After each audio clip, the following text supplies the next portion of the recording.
silahkan yang mau berbagi kesaksian. Oke, gue bagi kesaksian ya guys. Dulu ya. Besarin dulu. Oke, malam. Tadi lagu terakhirnya memberkati sekali ya. Itu judulnya apa tuh, Cak? Nanti gue mau dengerin lah. Yesus kau terbaik. Oke. Aku mau kesaksian. Mungkin bukan 1 minggu kali ya. Berapa bulan ini. Jadi ceritanya kan gue lagi ini guys, lagi program apa tuh? Program plant based lah ya, makanan vegan lah atau apa ya. Lebih tepatnya sih membatasi makanan lah ya dari bulan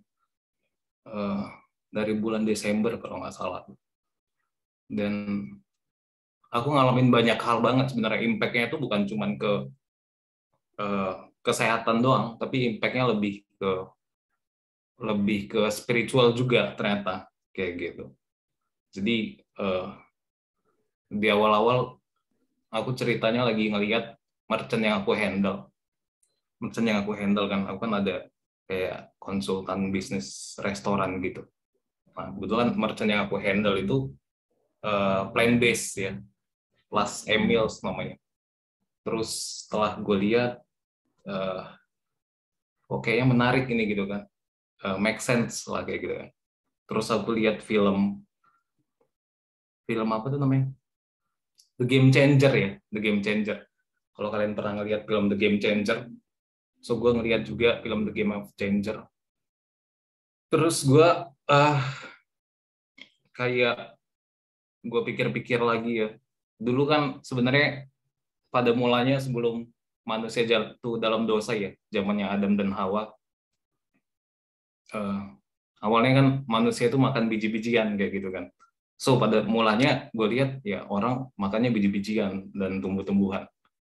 Jadi ya gue coba lah ya, karena gue orangnya gak gampang percayaan, gue coba. Tapi gue bukannya mau diidentify sebagai vegan atau vegetarian atau apa ya, bukan ambisi gue, bukan kayak gitu, lebih kayak gue ikutin nurani gue aja, lagi ngikutin hati gue. Terus gue coba seminggu pertama tuh berat banget ya, kayak gue ngelihat nasi Padang itu kayak berat banget gitu kan. Terus ngelihat warteg ya, ngelihat ayam, ngelihat kayak ngelihat hal-hal yang gue inginkan itu kayak berat banget lah kayak gitu kan. Terus seminggu, 2 minggu, ya terus sebulan, sampai akhirnya gue ngerasa kayak ya biasa aja ternyata kayak gitu. Akhirnya gue ngelihat kayak makanan ya biasa aja. Tapi poinnya bukan itu guys, poinnya tuh bukan kayak lebih ke vegan atau vegetarian atau lu makan daging atau lu nggak makan daging. Poinnya bukan itu, poinnya tuh lebih kayak gue ngerasa kayak spiritual gue ada improvement lah ya dalam hal spiritual. Gue ngerasa selama gue vegan kayak ada inner peace gitu, kayak ternyata freedom itu adalah ketika kita membatasi diri kita gitu. Jadi ketika gue membatasi diri gue, ya nggak makan ini, nggak makan itu, lebih kayak what is necessary lah untuk badan kita gitu kan. Ternyata itu malah ngebuat gue malah jadi makin freedom kayak gitu. Gue akhirnya bisa kayak membedakan kayak, oh ini keinginan gue, oh ini keinginan Tuhan. Jadi kayak apa ya, impact-nya banyak guys ya. Lebih kayak inner peace gitulah, lebih kayak inner peace ya. Terus gue ngerasa kayak ternyata dipimpin oleh Tuhan ya. Terus gue ngerasa kayak makin dekat gitu sama Tuhan. Gue kayak karena gue mungkin ngelatih keinginan gue, ngelatih untuk tidak menuruti keinginan gue ya, terutama dalam hal keinginan makan lah ya. Kita kayaknya semua kita makan lah. Sebelumnya kan semua gue makan kayak gitu, mau itu daging babi, daging ayam atau apapun juga gue makan. Sekarang gue batasin semua dan impact-nya tuh gue kayak makin sensitif gitu sama suara Tuhan, sama hubungan sama Tuhan makin sensitif. Dan akhirnya gue sadari ya, kayak hidup ini sebenarnya lebih simpel ya, nggak sekompleks yang kita pikirkan. Ya, hidup ini kayak jadi kayak simpel gitu, kayak firman Tuhan bilang, jika engkau mengikut kuk ya di Matius kalau nggak salah, kuk yang aku pakaikan ya itu ringan kayak gitu. Dan gue ngerasain itu, kayak gue ikut Tuhan, yang menyangkal diri ikut Tuhan, dan itu ternyata gue ngerasa ringan banget guys, kayak just natural gitu, kayak flow gitu, kayak hidup ini nge-flow kayak gitu, kayak mengalir. Dan impact-nya selain ke spiritual ya, lebih ke pekerjaan juga ya. Ke pekerjaan juga ternyata makin produktif, kayak makin effortless gitu ya. Tim yang aku pimpin ya di pekerjaan itu performance-nya ya puji Tuhan tinggi banget ya. Dari target itu sekitar 200% achievement-nya setiap bulan kayak gitu kan. Kayak ya aku nggak menilai situasi ya, oh ini situasi bagus, oh ini situasi nggak bagus, tapi kayak lebih apa ya, lebih kayak effortless lah gitu.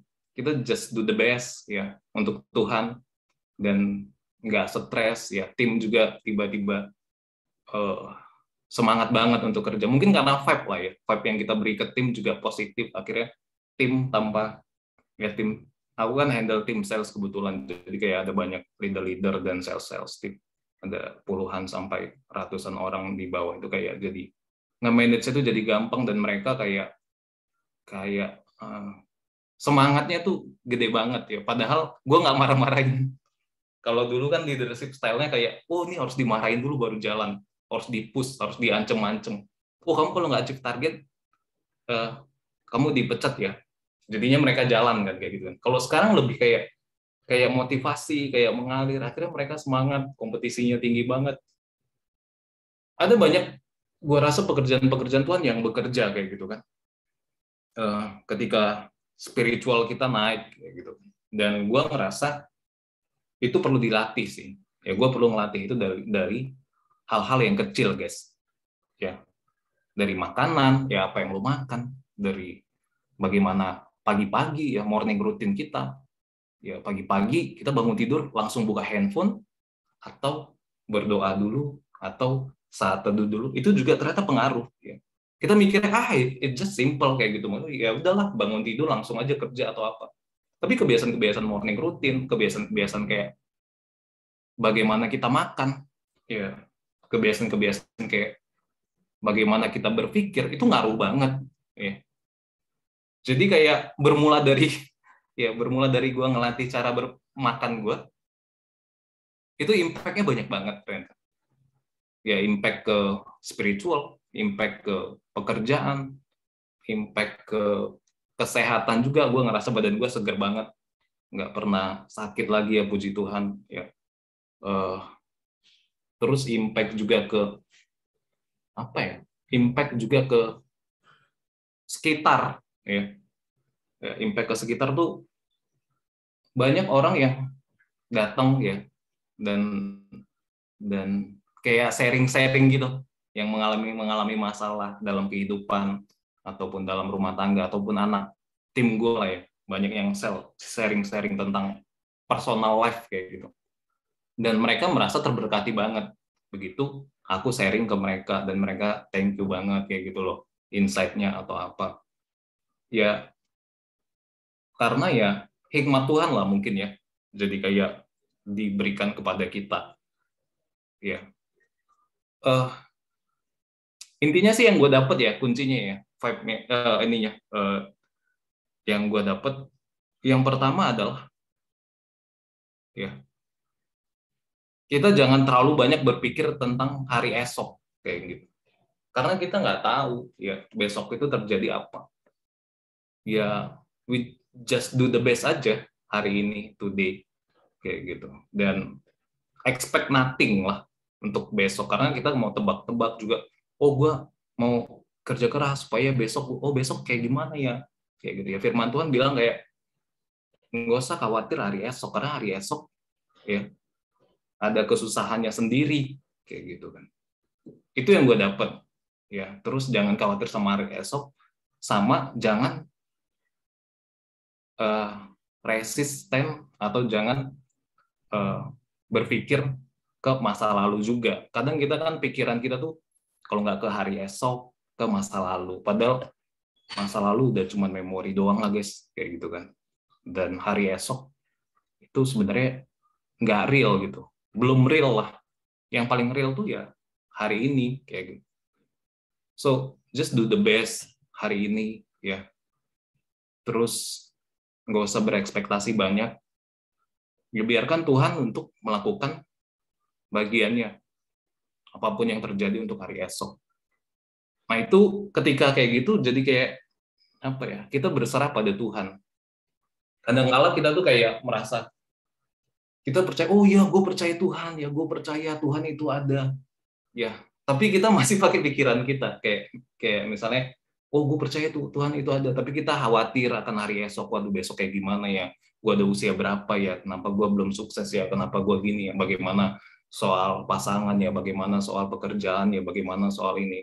Padahal kita dengan mulut percaya kita punya Tuhan yang hebat, Tuhan punya dahsyat. So, jadi itu cuman kadang kala ya, kita tuh ngerasa kayak itu cuman belief doang yang aku rasa. Tapi begitu kita ngalami dari hal-hal kecil, ya hal-hal kecil, lama-lama itu kayak Tuhan tuh, kita tuh makin sensitif, ya makin, oh ini suara Tuhan, oh ini pikiran gue nih yang buat khawatir. Enggak kok, Tuhan tuh bilangnya kayak gini. Jadi kayak makin sensitif lah, Cak, yang gue ngerasain gitu ya. Jadi efek dari hal kecil yang gue lakuin, kayak merubah cara makan, membatasi cara makan, itu impact-nya ternyata banyak. So, learning yang gue dapat adalah jangan pernah remehkan hal-hal kecil. Ya, hal-hal kecil, cara kita makan, cara kita berpikir, terus kayak ya apapun hal kecil lah. Karena kadang-kala kita tersandung dengan batu yang kerikil gitu, bukan tersandung dengan batu yang besar. Hal-hal yang kecil kalau kita lakukan, kita setia ya pada perkara-perkara kecil. Percaya nanti akan menjadi Tuhan percayakan yang hal-hal besar. Ya puji Tuhan, ya aku bukan orang yang sekarang ya, selama aku makin dekat lah ya sama Tuhan. Jadi nggak menjudge situasi lagi. Ya mau situasi bagus, mau situasi buruk, ya sekarang lagi kok situasi bagus, misalnya pekerjaan, usaha, ataupun apapun, ya kayaknya semuanya lagi bagus. Tapi ya it's just situation, kayak gitu. Tapi kita nggak bisa expect ya situasi itu 100% ya sesuai dengan apa yang kita mau. Ya kadang-kala situasi bad things lah ya, bad things happen, itu bukan berarti itu hal yang nggak bagus. Kadang-kadang hal baik juga itu belum tentu hal yang bagus juga buat diri kita. So, berhentilah menilai-nilai, ya itu juga yang gue dapetin. Ya, jangan menilai-nilai kayak, wah gue maunya ini, nggak ada yang tahu kita. Kita cuma just do the best aja. Biarkan Tuhan mengatur semua. So itu yang gue alami ya, 1 minggu, 2 minggu, 1 bulan, dan selama beberapa bulan ini, kayak gue ngerasa makin well-being lah ya kalau bahasa ini, bahasa anak gaul sekarang, makin makin fulfillness ya, makin fulfillness karena kita flow sama apa yang Tuhan inginkan. Ya, gue lebih seneng kayak gini, kalau kita belum bisa happy, bahagia ketika lagi duduk begini ya, kita belum bisa happy, berarti masih ada something wrong dalam hidup kita. Itu aja indikasi guys ya, yang gue pelajari. Kalau kita selama kita, oh gue harus ini dulu baru happy, gue harus jalan-jalan dulu baru happy, gue harus ke Bali dulu. Dulu kan gue kayak gitu. Oh gue mau ke Bali lah, gue mau kemana, tiba-tiba gue pergi. Supaya apa? Supaya gue happy, supaya gue bahagia. Oh gue harus achieve ini dulu, baru gue happy. Oh gue harus mencapai ini dulu, baru gue happy. Selama kita masih menggantungkan kebahagiaan kita sama faktor eksternal, ya berarti kita masih ada loneliness. Aku masih ada loneliness. yang paling benar itu menurut aku ya, yang aku alami, ketika kita bisa diem aja, tapi kita bahagia. Nah, berarti itu baru fulfill. Jadi kalaupun aku bekerja, ya aku hanya untuk mengekspresikan kebahagiaan kayak gitu. Karena aku happy, bahagia, dan aku bekerja untuk share happiness ke tim, ke merchant atau ke semua. Jadi bukan untuk take atau bukan untuk kalau gue nggak kerja nanti gue nggak dapat uang dong, gue makannya gimana dong? Enggak, kita nggak kayak gitu. Kita anak Tuhan, Tuhan udah menjamin semua kebutuhan-kebutuhan kita. So imannya harusnya begitu. Jadi bukan fairness driven, tapi lebih ke love ya, love driven gitu. Gue mau cuman sebar cinta. Diem aja juga bisa happy. Kalau mau kerja ya karena gue mau share happiness. Kalau mau cari pasangan ya karena mau share happiness, bukan karena gue mau berbuat baik sama cewek atau sama cowok karena supaya dia juga suka sama gue juga, atau supaya dia jadi pacar gue, atau supaya dia jadi istri gue. It's loneliness kayak gitu. Berarti ada something yang kurang di hidup kita sehingga kita mencoba untuk mencari faktor eksternal untuk menutupi kekurangan kita itu. Jadi itu indikatornya sih, dan itu yang gue dapetin, berusaha untuk fulfill lah ya, Christ is enough gitu kan, bersama Tuhan semua udah oke. Dan ketika itu gue lakukan, ya puji Tuhan situasinya kayak hal yang baik-baik aja kebanyakan datangnya, bisnis lancar, kerjaan oke, semuanya jadi less drama kayak gitu. Gue kelamaan gak nih, Cak? Kelamaan nih, gue jarang sharing soalnya ya. Jadi jatah-jatah gue yang kemarin gue ambil. Ya itulah guys ya, buat teman-teman ya, terus yang gue alamin ya, menarik sih ya, menarik. So guys, ini pesan gue ya mungkin ya. Firman Tuhan bilang bahwa jangan fokus kepada perkara-perkara perkara-perkara dunia lah, perkara-perkara daging atau apa. Ya, terus firman Tuhan juga bilang cari dulu kerajaan Allah ya, maka semua akan ditambahkan. Itu bukan kayak klise-klise doang guys. Ya itu tuh kalau kita renungkan baik-baik itu tuh sebenarnya benar gitu. Tapi kita harus jangan cuma jadiin itu klise doang. Kebanyakan kita orang Kristen, firman Tuhan semua dijadiin klise doang, kayak iya gue tahu tapi gue percaya tapi nggak dicoba dipraktekin. So poinnya adalah coba gitu ya, praktekin, nggak peduli seberapa sedikit pun, tapi kalau kita coba itu pasti akan kayak kita tuh kayak gue merasa kayak ketagihan gitu. Jadi gue tertariknya sama hal-hal spiritual. Oh iya, gue coba nih, gue apply dalam hidup gue, it's works kayak gitu kan. Dan gue tahu ini bekerja dalam hidup gue, dan nggak perlu validasi dari orang juga. Orang mau berkata apa, it works. Pas gue coba vegan, berat banget. Orang-orang bilang, gue pas makan bareng bos ya atau bareng teman-teman, wah Estron kayak kambing, wah Estron kayak apa, kayak wah lebay banget sih gini-gini. Ya itu pikiran mereka, tapi kan at the end yang running hidup itu gue sendiri kan. Mereka juga kadang-kadang they don't know what they said gitu kan, they don't know what they want juga gitu. Jadi ya at the end ya kita running hidup kita sendiri-sendiri. So dari sisi gue sih, gue sekarang lagi tertarik sama hal-hal yang spiritual ya, bagaimana bisa dipimpin oleh Roh Tuhan dibanding sama pikiran-pikiran kita.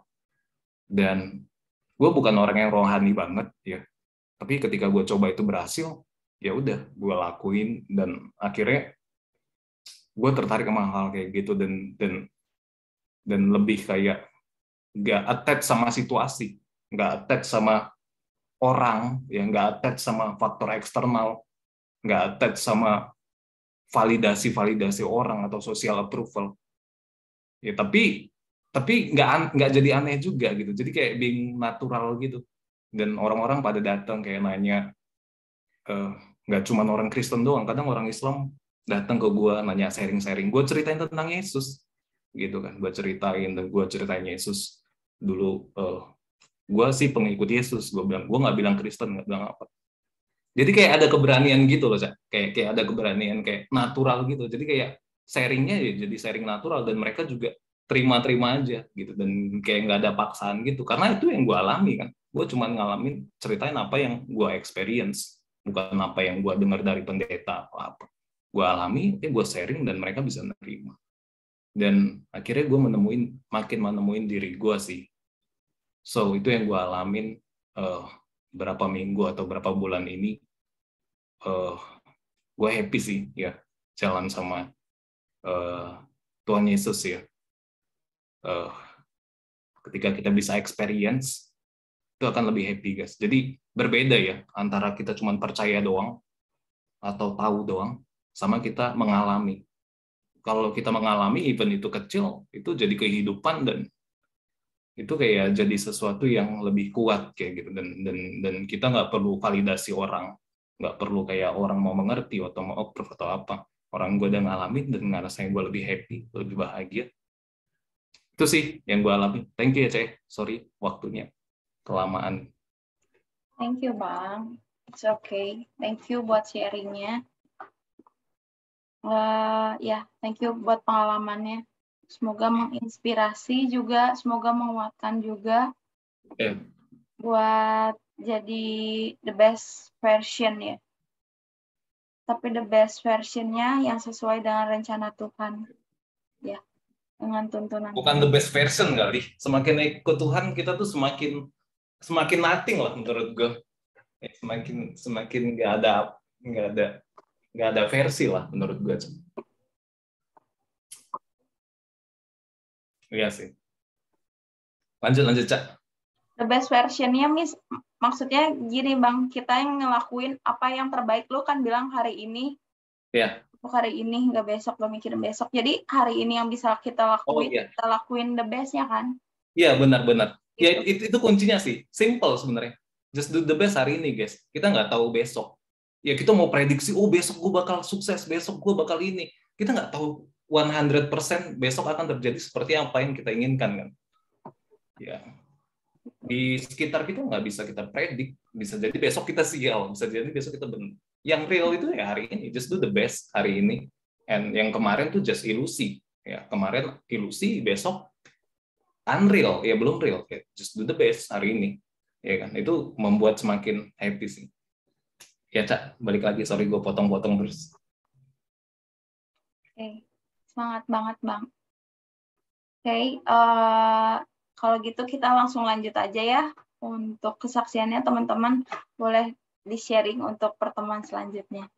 Sekarang kita akan membaca ayat Bible study kita dan akan dibawakan oleh Ko Ferry.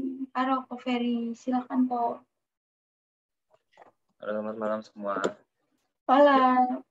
Bible study kita malam ini bacanya Kejadian 46 ayat 1 sampai 38. Ya. 34. 34, sorry. Ya.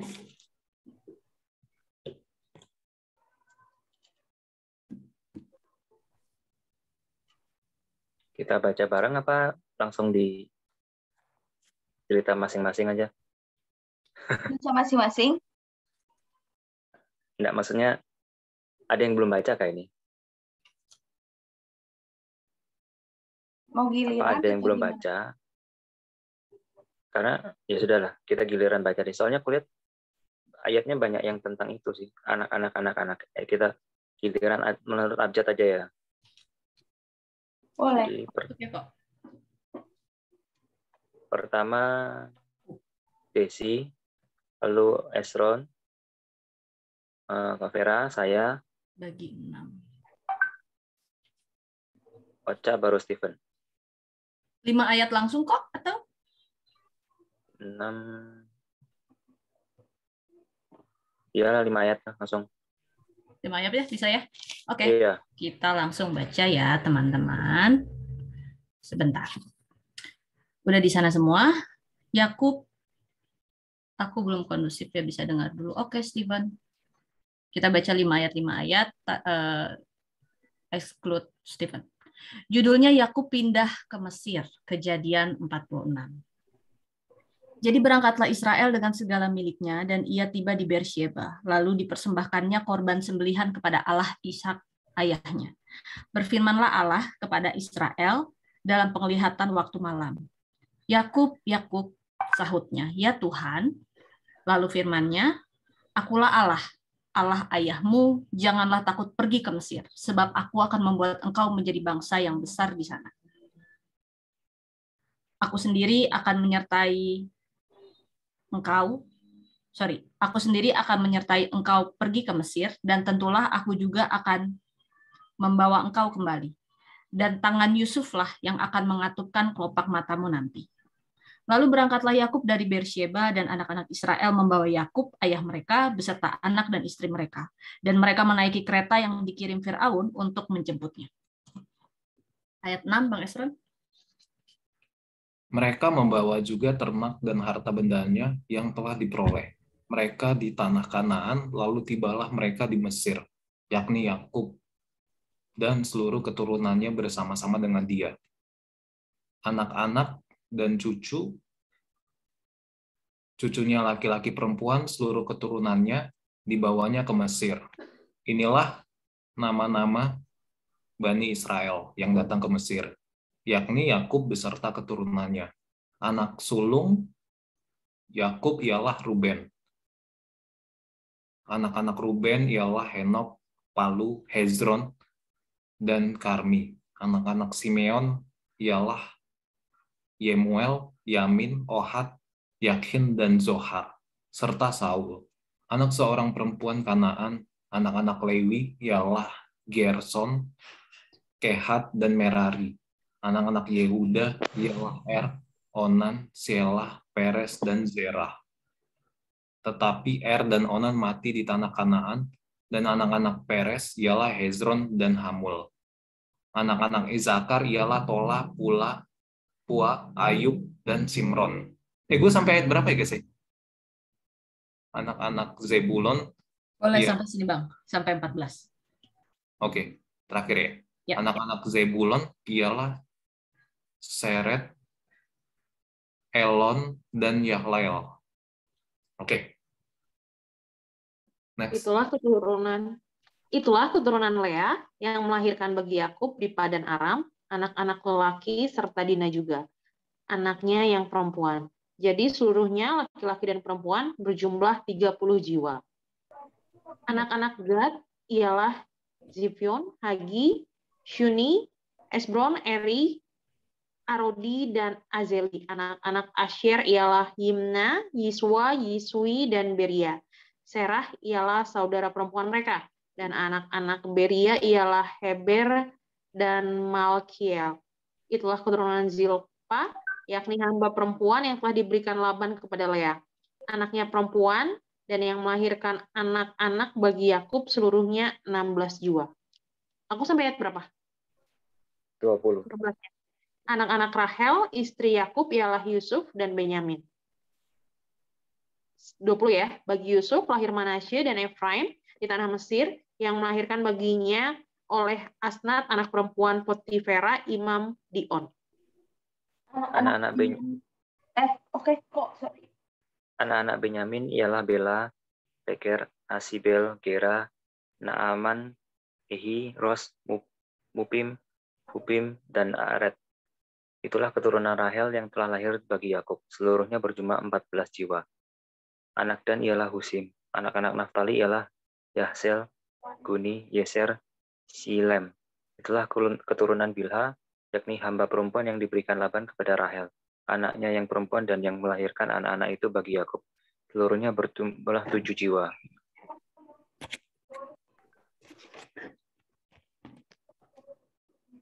Semua orang yang tiba di Mesir bersama-sama dengan Yakub, yakni anak-anak kandungnya, dengan tidak terhitung istri anak-anaknya.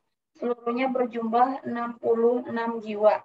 Anak-anak Yusuf yang lahir baginya di Mesir ada 2 orang. Jadi keluarga Yakub yang tiba di Mesir seluruhnya berjumlah 70 jiwa. Yakub menyuruh Yehuda berjalan lebih dahulu mendapatkan Yusuf, supaya Yusuf datang ke Goshen menemui ayahnya. Sementara itu sampailah mereka ke tanah Goshen. Lalu Yusuf memasang keretanya dan pergi ke Goshen mendapatkan Israel ayahnya. Ketika ia bertemu dengan dia, dipeluknya leher ayahnya dan lama menangis pada bahunya. Berkatalah Israel kepada Yusuf, "Sekarang bolehlah aku mati setelah aku melihat mukamu dan mengetahui bahwa engkau masih hidup." Kemudian berkatalah Yusuf kepada saudara-saudaranya dan kepada keluarga ayahnya itu, "Aku mau menghadap Firaun dan memberitahukan kepadanya, saudara-saudaraku dan keluarga ayahku yang tinggal di tanah Kanaan telah datang kepadaku.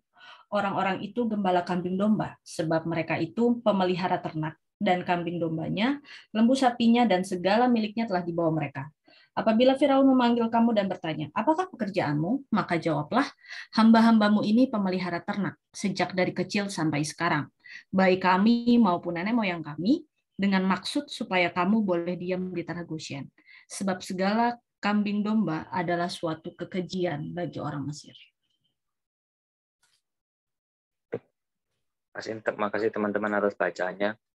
Nah, saya rangkum cerita ya dari pasal 46, singkat ceritanya, akhirnya Israel bersedia untuk pergi ke Mesir. Sebelumnya dia kan nggak mau ke sana karena mungkin berat di Benyamin ya. Terus setelah Yusuf membongkar identitasnya, akhirnya bapaknya dikasih tahu bahwa Yusuf ada di Mesir. Lalu Israel bersedia untuk berangkat. Nah, terus ayat 46 ini, akhirnya berangkatlah mereka semua boyongan, seluruh keluarga beserta ternak-ternak dan mungkin hamba-hambanya juga ya, budak-budaknya juga dibawa semua. Nah, terus Yusuf menyambut mereka di tanah Goshen. Terus Yusuf, ya singkat cerita Yusuf itu kasih nasihat atau clue gitulah, biar kalau mereka ditanya soal ternak-ternak ini, cara jawabnya mereka bahwa mereka itu sudah sejak kecil berternak karena bagi orang Mesir itu, nggak tahu juga saya kenapa ini, bagi orang Mesir menggembala kambing domba adalah suatu kekejian, itu maksudnya nggak boleh atau gimana gitu ya, makanya Yusuf kasih tahu kayak gitu.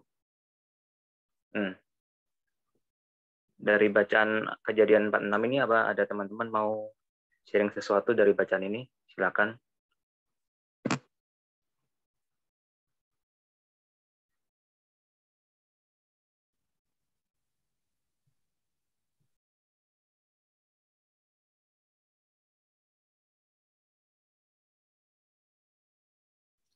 Aku pertama deh. Aku di sini kagum sama dari ayat awal-awalnya ya. Jadi kalau misalnya flashback ke perikop-perikop sebelumnya, kayaknya Yakub itu mengalami duka yang mendalam gitu ya, yang Tuhan pun tidak berfirman apa-apa gitu tentang status anaknya, apakah masih hidup atau apa segala macam. Dia sama sekali blank, benar-benar nggak dengar firman Tuhan apalagi gitu ya. Kalau misalnya kita ingat perikop-perikop yang lalu kan banyak bahasnya tuh tentang Yusuf, tapi belum ngebahas atau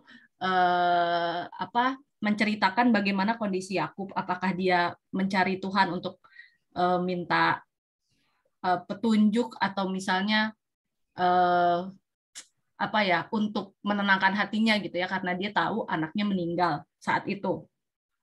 Tapi di sini ayat 2-nya bilang berfirmanlah Allah kepada Israel. Jadi yang selama ini Yakub nggak dengar suara Tuhannya, tapi di sini dia bisa mendengar lagi gitu suara Allahnya.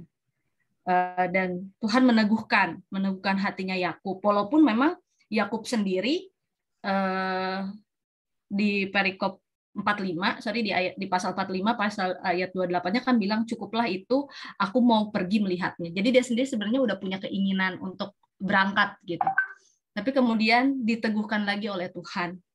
Jadi aku kagum bagaimana Tuhan selalu hadir ya di momen-momen tertentu dalam kehidupan Yakub. Aku percaya Tuhan itu omnipresent juga dalam hidup kita, selalu hadir. Tapi bagaimana di momen-momen tertentu Tuhan kasih peneguhan, Tuhan kasih kekuatan, Tuhan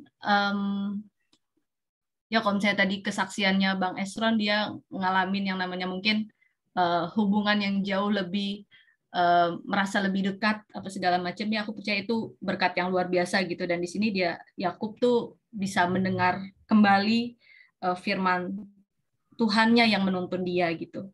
Dan Yakub sendiri pun meresponi itu, bahkan sebelum ada firman Allah, Yakub meresponi kabar bahwa ada Yusuf yang sudah menjadi penguasa, dia langsung meresponinya dengan membawa korban sembelihan kepada Allah. Ketika dia membawa korban, Tuhan berfirman. Jadi aku diberkati banget sih dari 2 ayat pertama ini. Kalau selanjutnya kan kita lihat apa yang terjadi setelahnya ya, bagaimana perpindahan mereka dan lain sebagainya.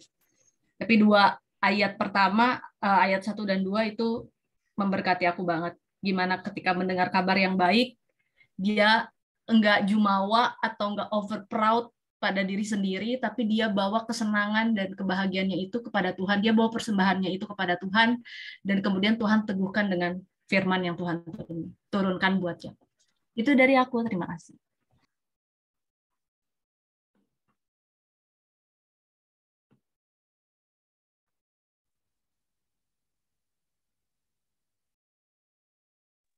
Jadi Tuhan itu datang kadang tuh ketika ada persembahan atau pengorbanan ya. Siapa? Vera tadi. Kalau kita lihat ya, ayat 1-2 ya. Mereka ngorbanin persembahan, baru Tuhan datang ya. Iya, di sini kelihatannya gitu. Jadi ada korban dulu yang diberikan kepada Tuhan, disembahkan kepada Tuhan, baru ada firman Tuhan gitu. Enggak yang kebalik gitu ayatnya kan, enggak langsung berfirmanlah Tuhan. Jadi begitu Yakub pengen ketemu Yusuf, misalnya berfirmanlah Tuhan, pergilah gitu, aku menyertai engkau. Terus karena mendengar firman, Yakub berikan persembahan. Tapi ini kayak dibalik gitu relasinya. Itu keren sih. Iya.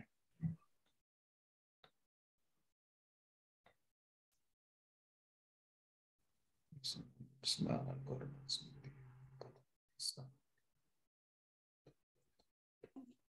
Ya, iya benar yang tadi ya, berarti ya, sama ya, kita juga ketika beribadah kan kita datang dulu ke Tuhan. Sebenarnya Tuhan ada, tapi harus ada tindakan dari kitanya juga mengundang Tuhan gitu.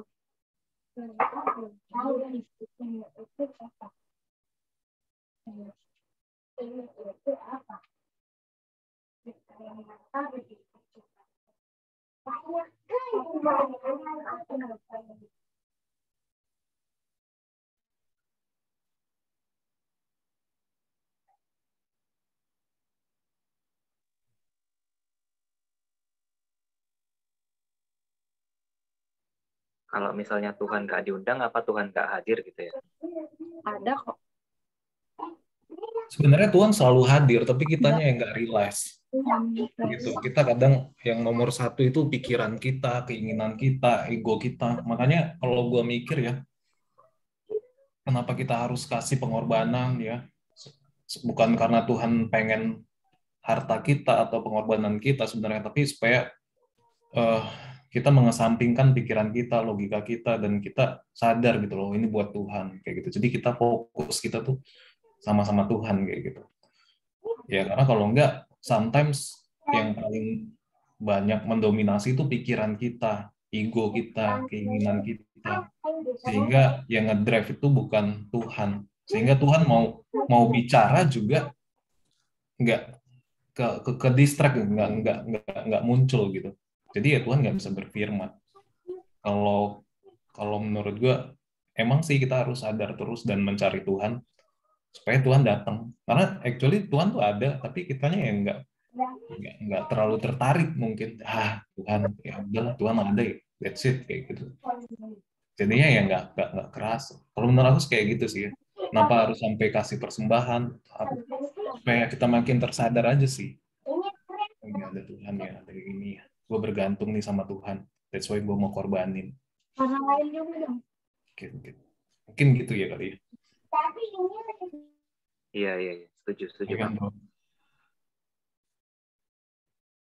Ini kan gue lihat ya, gue rada mundur-mundur ke belakang.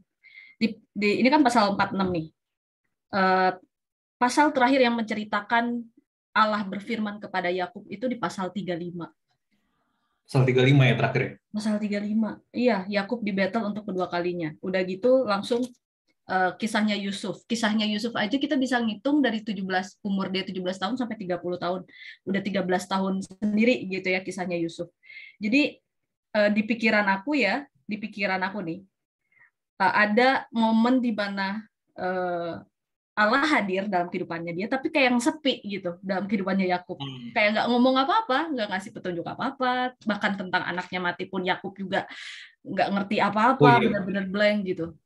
Tapi di sini begitu dia mau ketemu anaknya, semangat gitu, bahagia, dia ingat, aku harus mengakui Allahku di momen ini gitu. Di kebahagiaan ini tuh aku harus mengakui Allahku, sampai dia, walaupun kemarin-kemarin dia nggak dapat firman apapun, dia datang kepada Allahnya, dia bawa korban sembelihan. Itu keren sih, keren banget.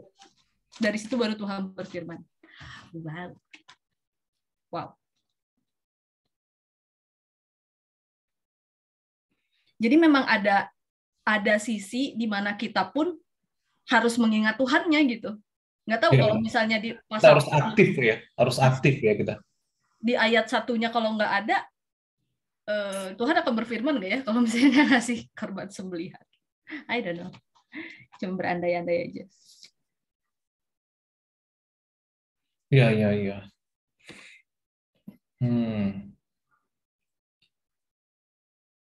Ya sebenarnya korban sembelihan ini bisa dalam banyak hal sih guys, kayak waktu ya. Waktu kita tuh juga, kita kadang-kadang nggak mau berkorban sama Tuhan. Pagi-pagi kita bangun, kita langsung aja kerja, langsung buka handphone, langsung sibuk dengan hal-hal dunia. Ya, it's a simple thing lah ya. Misalnya kayak ya banyak hal lah ya. Ketika kita dalam gerasak gerusuknya kita di dunia pekerjaan, kita nggak persembahkan, nggak tanya Tuhan maunya apa atau apa. Kayaknya banyak miss-nya di situ. Persembahan tuh menurut gue bisa kayak dalam banyak hal, ya. Mau nggak kita korbanin waktu? Ya kadang kita jenuh kan pagi-pagi. Oke, gue mau, ya udahlah, gue mau cari Tuhan dulu atau apa. Gue persembahkan waktu gue dari 24 jam, gue persembahkan 1 jam buat Tuhan. Nggak buka handphone, fokus untuk Tuhan. Ya, akhirnya Tuhan hadir kayak gitu kan. Ada banyak hal. Mungkin itu bisa jadi aplikasinya juga kali ya guys ya, dalam kehidupan kita, dari disiplin-disiplin kecil, dan akhirnya Tuhan jadi hadir terus gitu loh, kayak Tuhan jadi menyertai ya. Kalau dalam aplikasi kehidupan ya gue nggak tahu ya, mungkin kalian punya pengertian yang berbeda juga ya dalam hal ini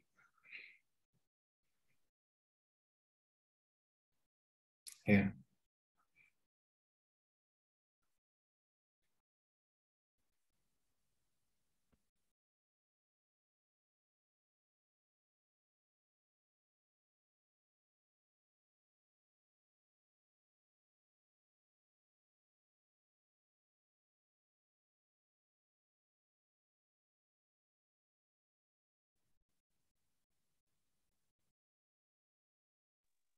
Thank you Bang. Barusan tadi itu saya bertanya dalam hati juga, kalau zaman sekarang ini korban persembahannya apa? Bukan persembahan perpuluhan, bukan berupa duit ya. Ternyata tadi sudah terjawab sama Bang Isra. Anything sih. Anything. Kita nggak bisa kayak mengartikan kayak harafiah doang kayak gitu. Relationship sama Tuhan itu lebih penting sih menurut gue daripada semua denominasi, pengertian atau apapun. Percuma kita tahu kebenaran ya, tapi kita nggak punya relationship sama Tuhan kayak gitu. Akhirnya ya kebenaran juga nggak ada artinya kalau kita nggak ada relationship atau kita nggak mempraktekkan kebenaran tersebut menjadi sebuah experience, atau itu nggak works di kita, cuman just cerita doang kayak gitu. Makanya mengalami sih lebih penting ya. Kayak kita nih baca nih sekarang, oh iya bener ya dia ngalamin ini dulu. So what next? Bisa nggak kita aplikasikan dari ini? Kita coba. It works dalam hidup gue. So udah, itu tuh akan jadi kayak, oh iya hidup ini ternyata lebih simple ya, firman Tuhan benar ya atau apa ya. Dan itu membuat kita makin tertarik sama perkara-perkara spiritual. Jadi kita nggak kayak ini apa tuh, ahli-ahli Farisi gitu loh, yang tahu banyak semuanya tapi prakteknya kurang kayak gitu. Itu sih bro Fer yang gue dapet ya.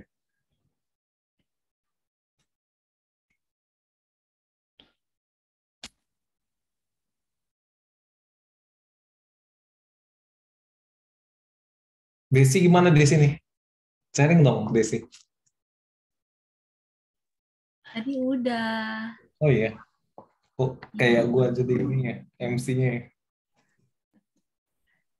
Kak Vera, Steven.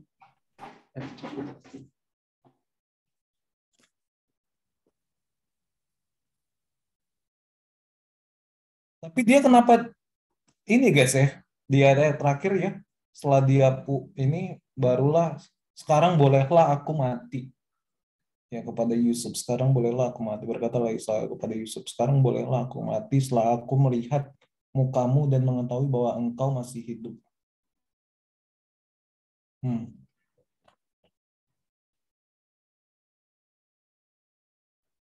Berarti maksudnya apa, Ding? Dia udah puas hidup di dunia gitu ya? Karena dia melihat semua. Itu gimana guys kalau menurut kalian? Kan ini di ayat yang ke-4 juga dikasih tahu, aku sendiri akan menyertai engkau pergi ke Mesir dan tentulah aku akan membawa engkau kembali dan tangan Yusuf yang akan mengatupkan kelopak matamu nanti. Mengatupkan kelopak mata tuh maksudnya mati kan? Menutup kelopak matanya. Oke, dia jadi keren banget ya. Dia bisa ngatur kapan dia mau hidup, terus dia kapan dia mau mati. Bukan itu Bang esensinya. Oh bukan itu ya? Gimana coba? Jadi gini, maksudnya janji Tuhan itu pasti gitu. Dibilang kan di sini bahwa nanti sebenarnya cintanya si Yakub buat si Yusuf itu lebih besar daripada anak-anaknya yang dari Lea kan sebenarnya kan. Bahkan bisa dibilang ini anak pertamanya dia lah, dia nganggap si Yusuf ini anak pertamanya gitu. Orang-orang zaman dulu itu yang kalau orang tua mati itu istilahnya anak pertama lah yang ambil andil gitu. Nah, jadi cintanya si bisa dibilang sebenarnya selama dia, tadi juga Desi udah bilang, selama dia hidup itu kayak ngitung sisa waktu aja. Karena dia udah sedih banget gitu kehilangan anak yang dia paling kasihi gitu. Jadi dia kayak menunggu waktu kapan gue mati, tapi nggak dikasih sama Tuhan gitu. Makanya pada saat ada momen dan dibilang di sini kan Tuhan ngasih tahu, Allahnya memberitahu bahwa nanti yang akan nutupin kelopak mata kamu itu Yusuf gitu. Yusuf lah yang akan menutupkan kelopak matamu, berarti dijanjiin, oh iya nanti pada saat aku mati, benar aku ketemu dengan anak aku gitu. Kerinduan dia untuk ketemu dengan anaknya itu benar, dan ternyata dikasih tahu di ayat yang terakhir itu ya, yang akhirnya dia bertemu dengan Yusuf, terus dia bilang ya udah bisa mengatupkan matanya karena akhirnya kerinduannya dia dan bukti itu ada gitu, udah ada di depan matanya gitu. Oke, jadi dia benar pegang janji Tuhan lah ya. Iya, jadi janjinya Tuhan itu benar gitu. Bukan bohong-bohong, bukan kaleng-kaleng, nggak palsu. Bener ini Yusufnya yang ya tergenapi lagi gitu. Jadi aku pikir si Yakub juga terus menantikan janjinya Tuhan sih. Dan ketika janjinya Tuhan ini nyata, udah oke gitu di depan mata dia udah tulus, udah ikhlas. Untuk bahkan merelakan nyawanya untuk mati saat itu juga gitu. Oke.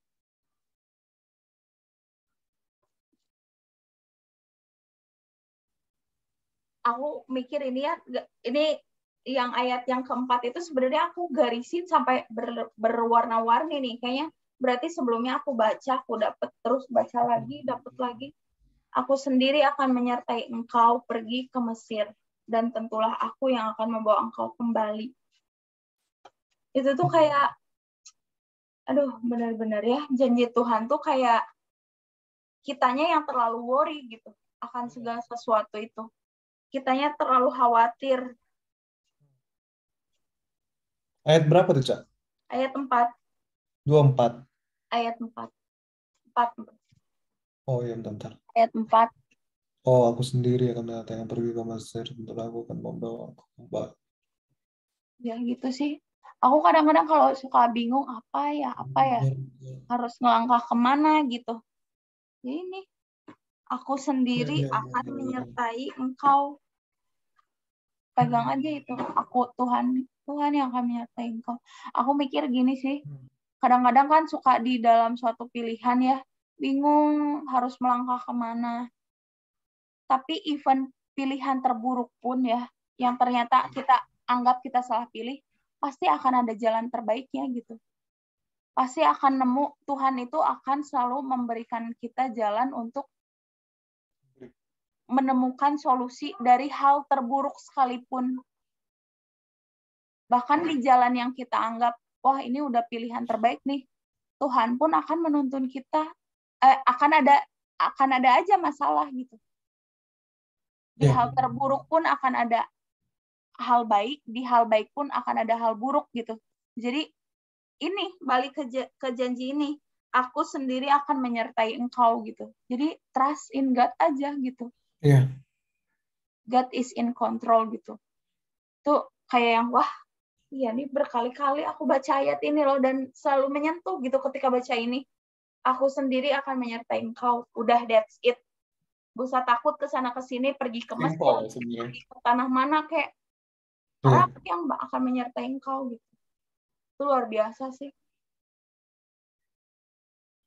Bentar ya, baterai aku habis.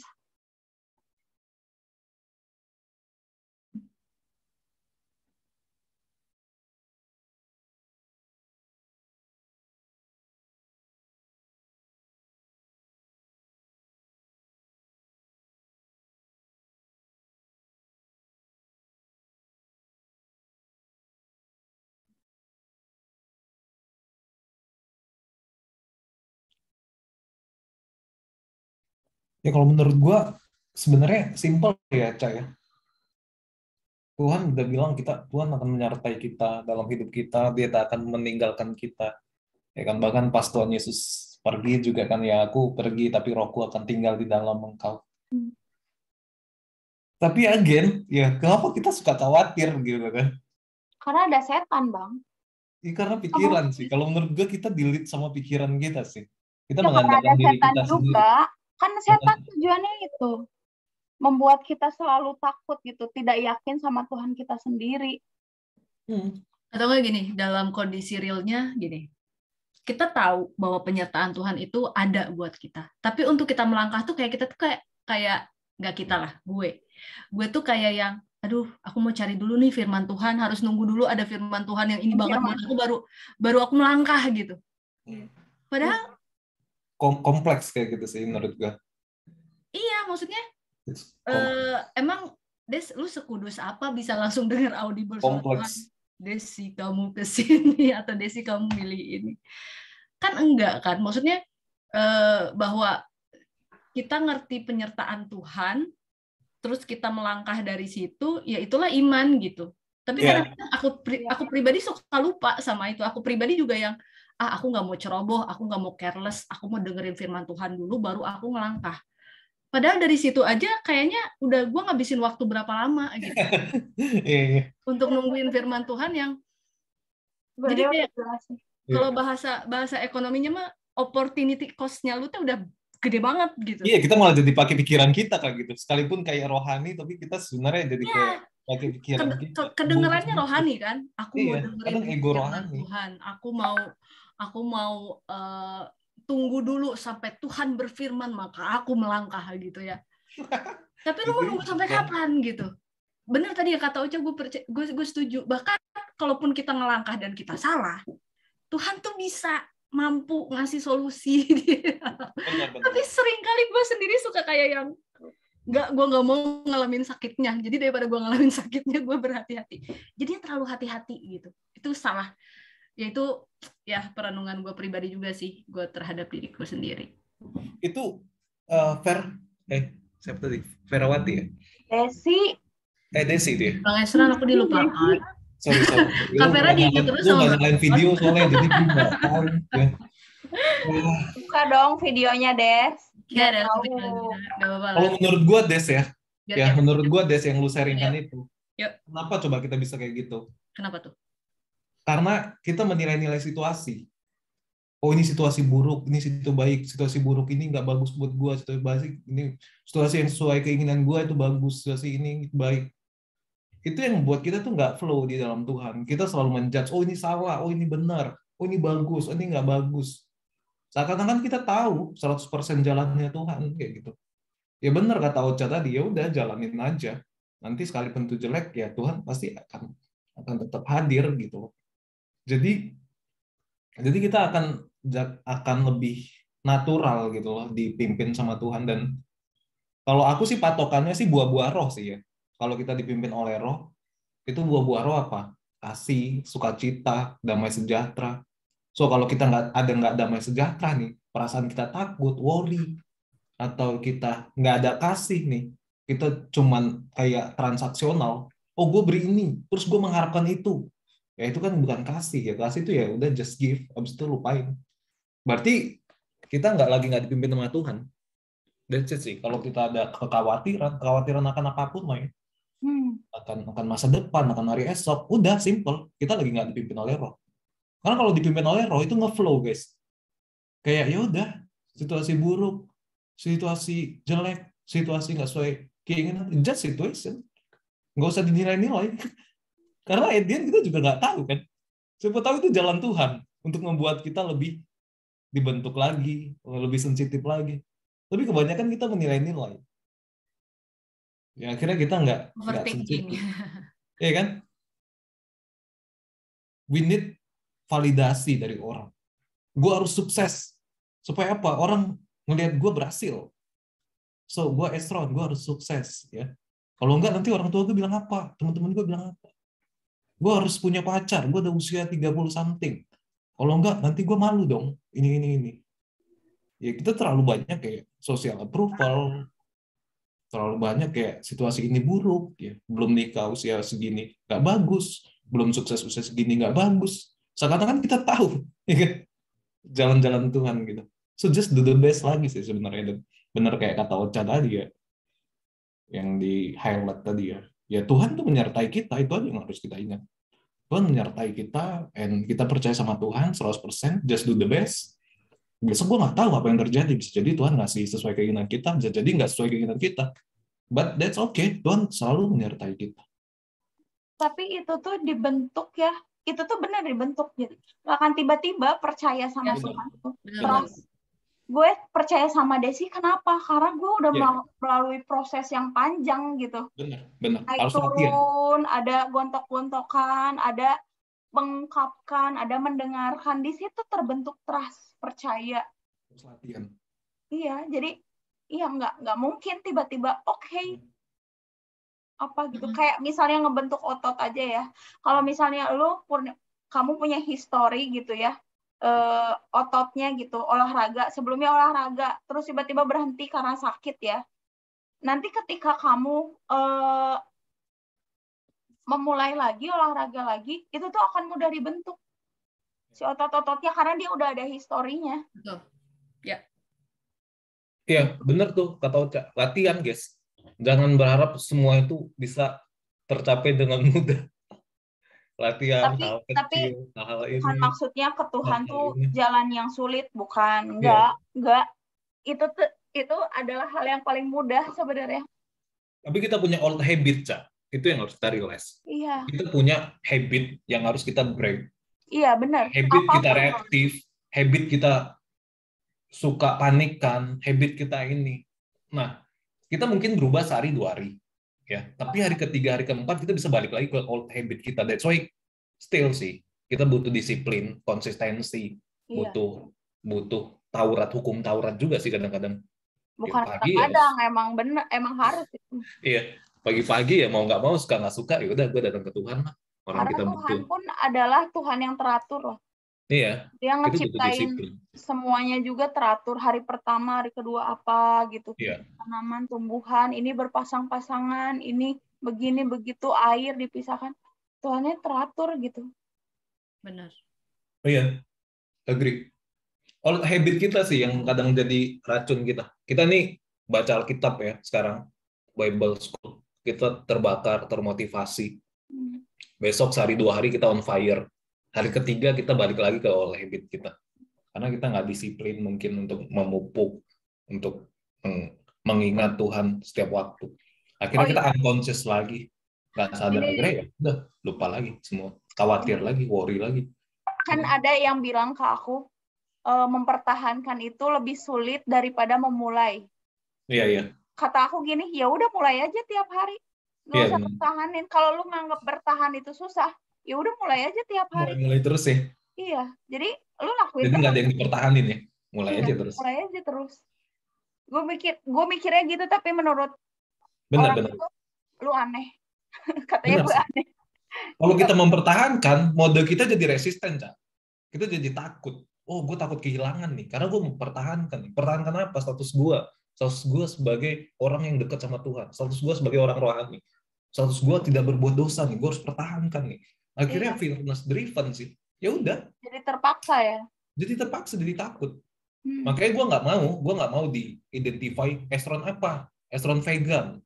Esron ini. Gue nggak mau di-identify. Nanti, gue nanti gagal atau apa. Esron codet kali lu mah, Bang. Esron codet. Esron codet nih. Makanya gue nggak mau di-identify oleh apapun. Esron apa? Esron misalnya di kerjaan manajer, Esron ini. Gue nggak mau. Karena akhirnya kita jadi mempertahankan, akhirnya kita jadi takut. Gue takut kehilangan status gue takut kehilangan ini, takut kehilangan itu. Makanya semakin ikut Tuhan, ya menurut gue, kita akan semakin nothing. Semakin nothing kita.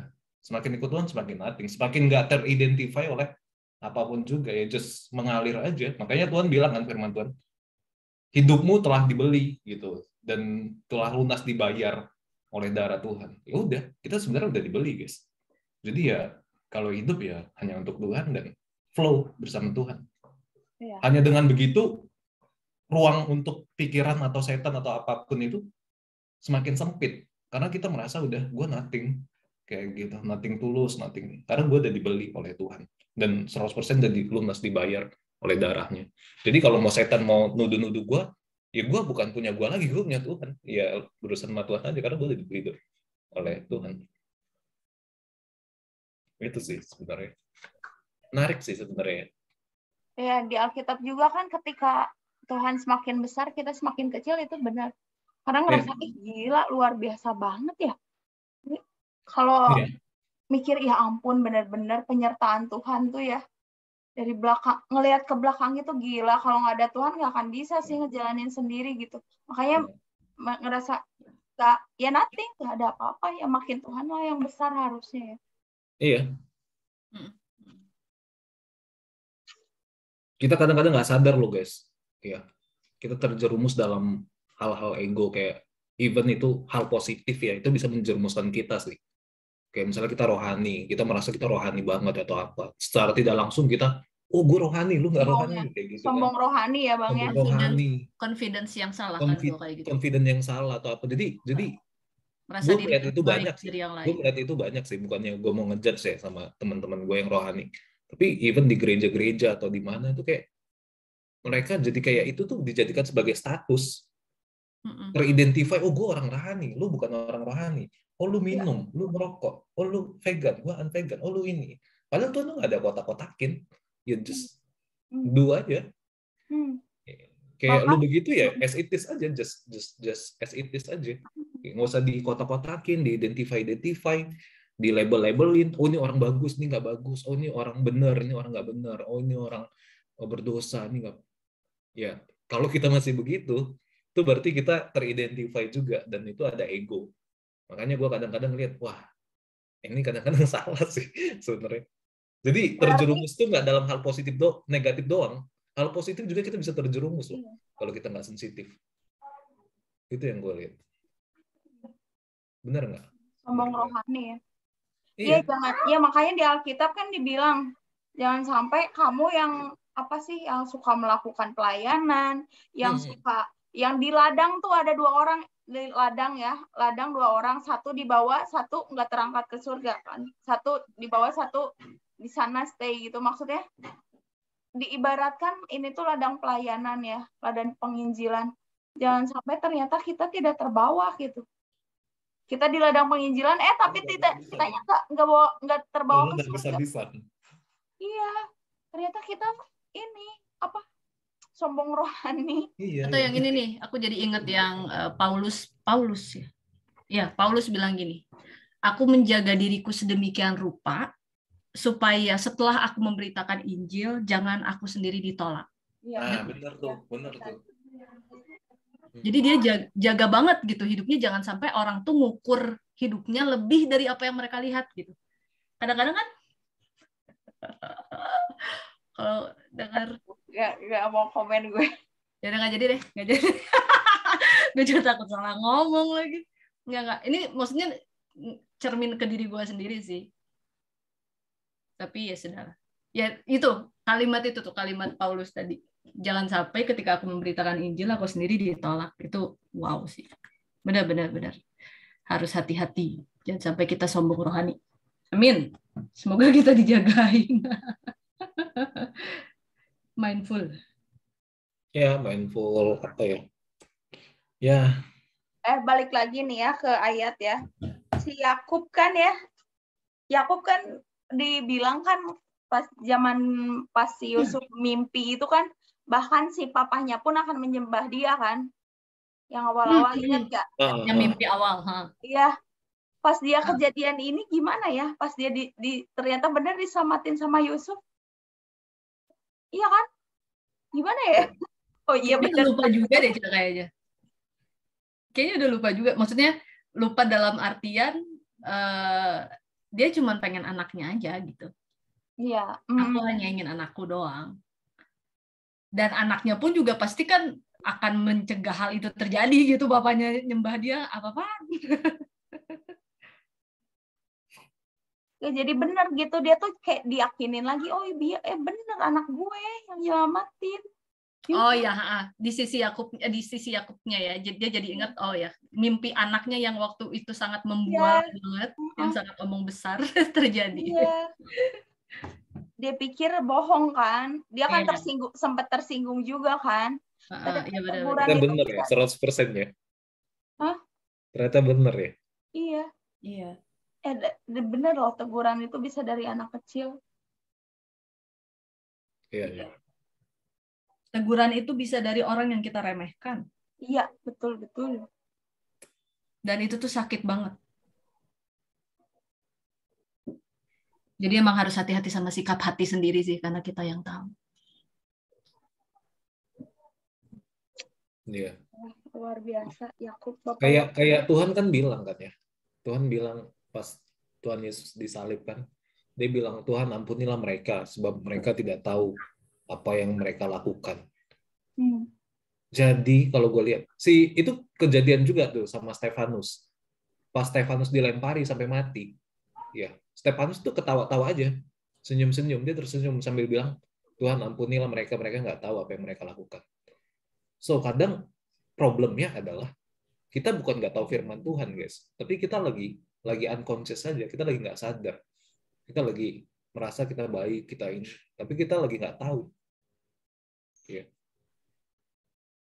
Jadi akhirnya kita melakukan hal yang salah, tapi mereka kan pasti ngiranya benar dong, gue salibkan Yesus, gue ini, tapi mereka lagi nggak tahu sebenarnya. Itu sih sebenarnya yang paling gue jaga sih dalam hidup gue. Gue nih bener-bener lagi tahu atau lagi sadar atau lagi unconscious nih, Bang S, sorry, masih mau ngelanjutin nggak? Masih. Oh, sok.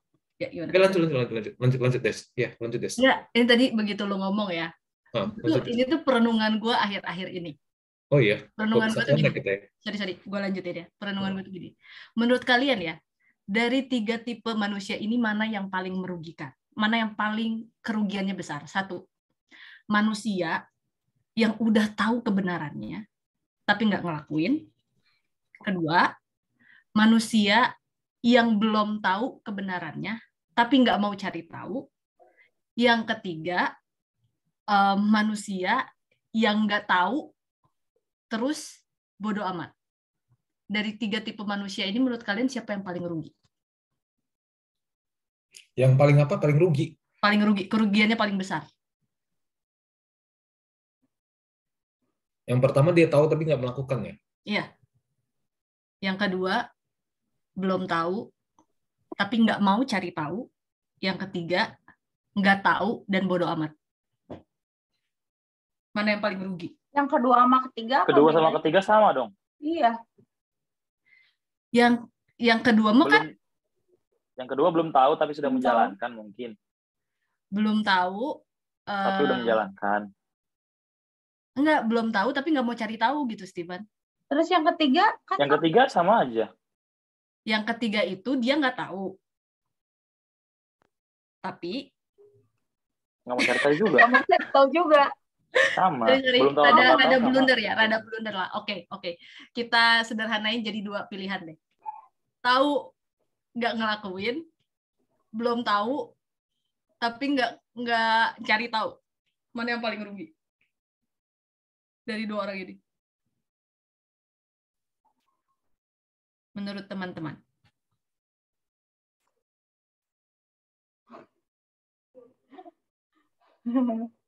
Yang paling merugikan ya? Merugikan bagi diri sendiri atau merugikan bagi orang lain? Dirinya sendiri dong, dirinya sendiri. Yang ketiga sih menurut gua. Cuma ada 2, udah disimpelin, wey. Dari sembelin Bang. Tadi blunder, tadi rada blunder. Yang kedua tuh apa? Yang kedua jadinya? Yang kedua itu belum tahu, Dan nggak mau cari tahu. tapi nggak mau cari tahu. Iya, yang kedua sih menurut gua. Yang pertama, Yang pertama Oh, aku. kata gue mah. Gua yang kedua. you have learned so many things and you didn't do it. Aku nggak ngelakuin. Wasting time. Iya. Wasting time ya. Iya. Kalau yang Masih kedua gede. itu kita butuh media. Ya mungkin kita nggak mau cari tahu karena nggak interest atau belum ada yang kasih tahu. Dan ada banyak alasan untuk itu. Kalau menurut aku ya. Itu kalau yang pertama itu kayak kita lu nih. Ya kayak gini aja deh. Siapa nggak tahu lah kalau mungkin ya puji Tuhan kalau yang pada lulusannya sesuai sama kerjaannya sekarang ya alhamdulillah gitu ya. Tapi kalau tapi kalau 1 sampai 100 gitu ya, orang yang tamatan sarjana itu dibilang 75% dari Indonesia mereka melakukan pekerjaan yang mereka nggak suka, yang mereka nggak bidangi atau mereka nggak sukai gitu. Karena nggak align gitu. Ya udah kerjaan yang penting ada dulu aja kerjaan, benar nggak sih? Ujungnya seperti itu. And that's wasting time sebetulnya, benar nggak sih? Benar. Iya. Ya. Itu jadi kalau menurut aku seperti itu gitu. Ya kalau misalnya memang toh tahu kerjaan gue dari awal, contohnya Ocha udah tahu kerjaan gue finance, ya ngapain capek-capek gue belajar teknik yang nggak perlu gue pelajarin gitu kan, contohnya ada bahasa Sunda contohnya atau apalah gitu dulu ya, atau karawitan atau apa gitu yang maksudnya out of nowhere yang benar-benar nggak ngefek sama kerjaan sekarang. Sebenarnya kan yang mending dilurusin aja peminatan, contohnya nih finance aja mending dari awal kan kayak gitu. Atau ada yang kayak contohnya udah banyak lah ya teman-teman aku, ya teman-teman kalian juga kurasa gitu ya, ambil kedokteran lah mungkin teknik, cuma ujung-ujungnya kerjanya jadi ya akuntansi juga gitu, atau enggak manajemen juga gitu, karena kerjanya lebih banyak manajemen gitu daripada nganggur. Dengan kata orang ini berhubungan dengan apa yang tadi Bang Esron ngomongin juga gitu ya, tekanan sosial tuh lebih banyak mungkin daripada lo nggak kerja, ya udah yang penting gue kerja dulu deh apapun itu. Kalau menurut aku ya itu, jadi wasting time yang pertama, lu udah jauh-jauh dapat opportunity, ya kan, orang bisa, nggak semua orang bisa kuliah, benar nggak sih? Benar. Sama juga nggak semua orang bisa dapat akses ke dalam kebenaran. Ada berapa juta orang yang mungkin di dalam pedalaman yang belum tahu tentang Yesus, bener nggak? Tapi kita udah dapat opportunity-nya tuh buat kenal Yesus. Itu yang pertama. Sama kayak kuliah tadi, nggak semua orang bisa kuliah, tapi kita dapat opportunity untuk kuliah, bener nggak? Iya. Ya, terus yang kedua, ya ketika kita dapat opportunity untuk kuliah, kita harus ambil waktu, we spend time untuk itu, kita kasih effort untuk itu, untuk belajar. Siapa yang mungkin di sini habis di Baptis sudah nggak pernah baca Alkitab lagi? Tujuan kenapa kita sekarang ada di sini ya karena kita mau belajar, kita masih tetap lakuin effort kita setelah itu, benar nggak? Setelah kita kenal kebenaran, untuk keep it kayak gitu. Jadi sama kayak kuliah, ketika kita masuk kuliah, ketika contohnya masuk SNPTN atau apa sih namanya yang masuk universitas negeri itu, setelah masuk bukan berarti kita langsung oke angkat tangan langsung lulus wisuda, enggak kan? Kita kasih effort juga buat belajar di situ. That's the same things gitu. Ketika untuk belajar kebenaran itu nggak ada yang tiba-tiba sulap oke langsung jadi suci gitu 1 hari setelah dibaptis. No. Nah, mereka juga butuh waktu untuk belajar, untuk adjustment. Ada jatuh bangunnya juga. Sama kayak ujian ya kan. Kadang dapat nilai 40, kadang dapat 70, kadang dapat 100, kadang dapat 90. The same things happen gitu. Tapi apa tujuannya? Apa poinnya? Kenapa aku tadi bilang yang pertama? Ketika kita ambil yang pertama, kita sudah lulus SNPTN ya kan, udah dibaptis. Kemudian masuk kuliah, kita belajar pagi, siang, malam ya kan, selama 4 tahun mungkin atau 5 tahun yang jurusan yang lain. Setelah 5 tahun, terus akhirnya kita milih jualan gorengan aja di depan rumah, contohnya. That's same things gitu. Kayak wasting time. Kita habisin waktu 5 tahun buat sesuatu yang kita nggak lakuin. Sama aja kita buang-buang waktu, buang-buang uang buat belajar selama 5 tahun itu. Sama lah kayak kebenaran itu. Orang yang udah tahu kebenaran, sudah kasih effort di situ, tiba-tiba mereka back up, atau mungkin meninggalkan, mereka lost. Ya, aku rasa seperti itu gitu. Betul. Menurut aku lanjutin ya. Aku setuju tadi bahwa yang paling rugi adalah orang yang tahu, tapi nggak ngerjain. Dan gue tuh ya, begitu, karena akhir-akhir ini gue mikirin itu, gue tuh jadi kayak nemplak ke diri sendiri bahwa Des, itu teh lu gitu. Lu tuh tahu kebenarannya, contoh kalau misalnya relasi ke yang tadi ya, bahwa penyertaan Tuhan itu ada. Tapi gue tuh terlalu hati-hati gitu untuk ngambil langkah tuh. Terlalu ya orang yang aku bilang nunggu dulu firman Tuhan dulu baru jalan tuh itu gue gitu. Padahal lu sendiri gak sesuci itu untuk bisa langsung dengerin firman Tuhan. Langsung secara audible, Desi, anakku, kamu ke jalan yang ini. Maka jalanmu akan lurus, dan lain sebagainya. Jadi, ya, aku ngerasa bahwa lu rugi sih, Des. Gitu. Gue rugi, gitu. Gue ngabisin waktu hanya untuk menunggu yang sebenarnya harusnya gue berjalan dengan iman. Ke situ arah gue, Arah gue ke situ. Ya kayak wasting, maksudnya kayak sayang aja gitu ya. Udah ada resources-nya, udah ada opportunity-nya. Yes. Ini gue jadi mau share juga tadi berhubungan dengan apa yang, sorry kalau agak lama ya, baru dapat. Oh, nggak apa-apa. Maksudnya bukan baru dapat, maksudnya tadi agak kurang kondusif. Tadi ada nyokap nelfon dari Jakarta. Jadi yang aku mikir adalah beberapa waktu kemarin gitu kan ya. Ini aku lagi transisi pindah kerjaan. Maksudnya udah Van? Jobless lah. Jobless lah sekarang ibarat udah resign sekarang jadi. Udah resign. Ya, jadi intinya buat pindah kerjaan yang baru. Aku banyak lah waktu gitu ya, kadang-kadang merenung segala macam. Terus kemarin aku dengar satu ada pembicara bicara seperti ini gitu. Dan ini menyadarkan aku gitu ya. Jadi kalau dibilang hubungan, walaupun kita belum pada berumah tangga di sini ya, kayak belum ada kan. Belum berumah tangga, tapi ada satu poin aku dapat di mana disampaikan seperti ini. Gitu. Hubungan kita dengan Kristus itu kan ibaratnya sama kayak ketika kita menikah ya, gitu kan. Makanya di Alkitab dikatakan Yesus sebagai mempelai prianya gitu ya, dan umat-umat itu sebagai mempelai wanita. Nah, tapi yang sering kita nggak sadar adalah ketika kita sudah menikah, kita lupa sama title-nya kita sebagai istri dari mempelai ini. Gitu. Jadi kalau tadi kayak ini contoh ya, ini supaya dapat langsung nih. Mana sih ya kita. Jadi poinnya kayak gini. Kalau buka di Kejadian 46 gitu ya, di ayat 3, kan gini. Lalu firman-Nya, akulah Allah ayahmu, janganlah takut pergi ke Mesir, sebab aku akan membuat engkau menjadi bangsa yang besar di sana. Ayat 4, aku sendiri akan menyertai engkau pergi ke Mesir, dan tentu aku juga akan bawa engkau kembali, dan tangan Yusuf yang akan mematikan kelopak matamu nanti. Jadi banyak lah janji baratnya. Sorry kalau gue ngomong cepetan. Tapi intinya seperti ini. Poin misis di sini gitu ya. Kalau misalnya siapa ya? Ya gue mau calon ya. Contohnya kita, misalnya contoh nikah ya.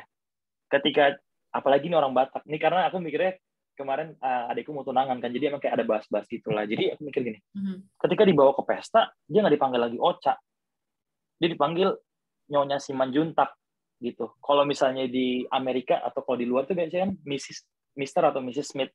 kayak gitu. Jadi yang dibilang udah kayak marganya gitu.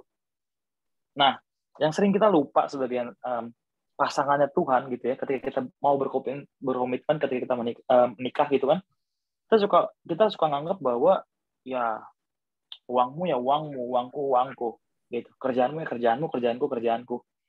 Sama kayak di poin ini gitu, ketika kita pikir janjinya Tuhan tuh kayaknya seakan-akan janjinya untuk umum gitu.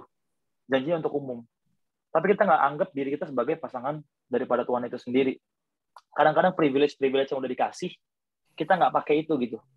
Padahal kalau contohnya nih, masuk ke dalam sebuah kantor atau sebuah bangunan contohnya, kita nggak punya akses atau authorization gitu.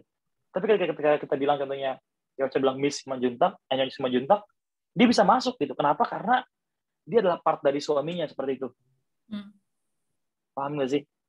Kadang-kadang kita tuh kayak suka nganggap diri kita, melabeli diri kita orang-orang yang lemah, orang-orang yang nggak bisa ngapa-ngapain. Iya. Sementara kita tuh udah dapat powernya sebetulnya gitu. Tapi kita nggak realize kita punya power itu. Gets nggak sih? Maksudnya itu cuma ilustrasi aja ya. Cuman itu yang aku tangkap gitu.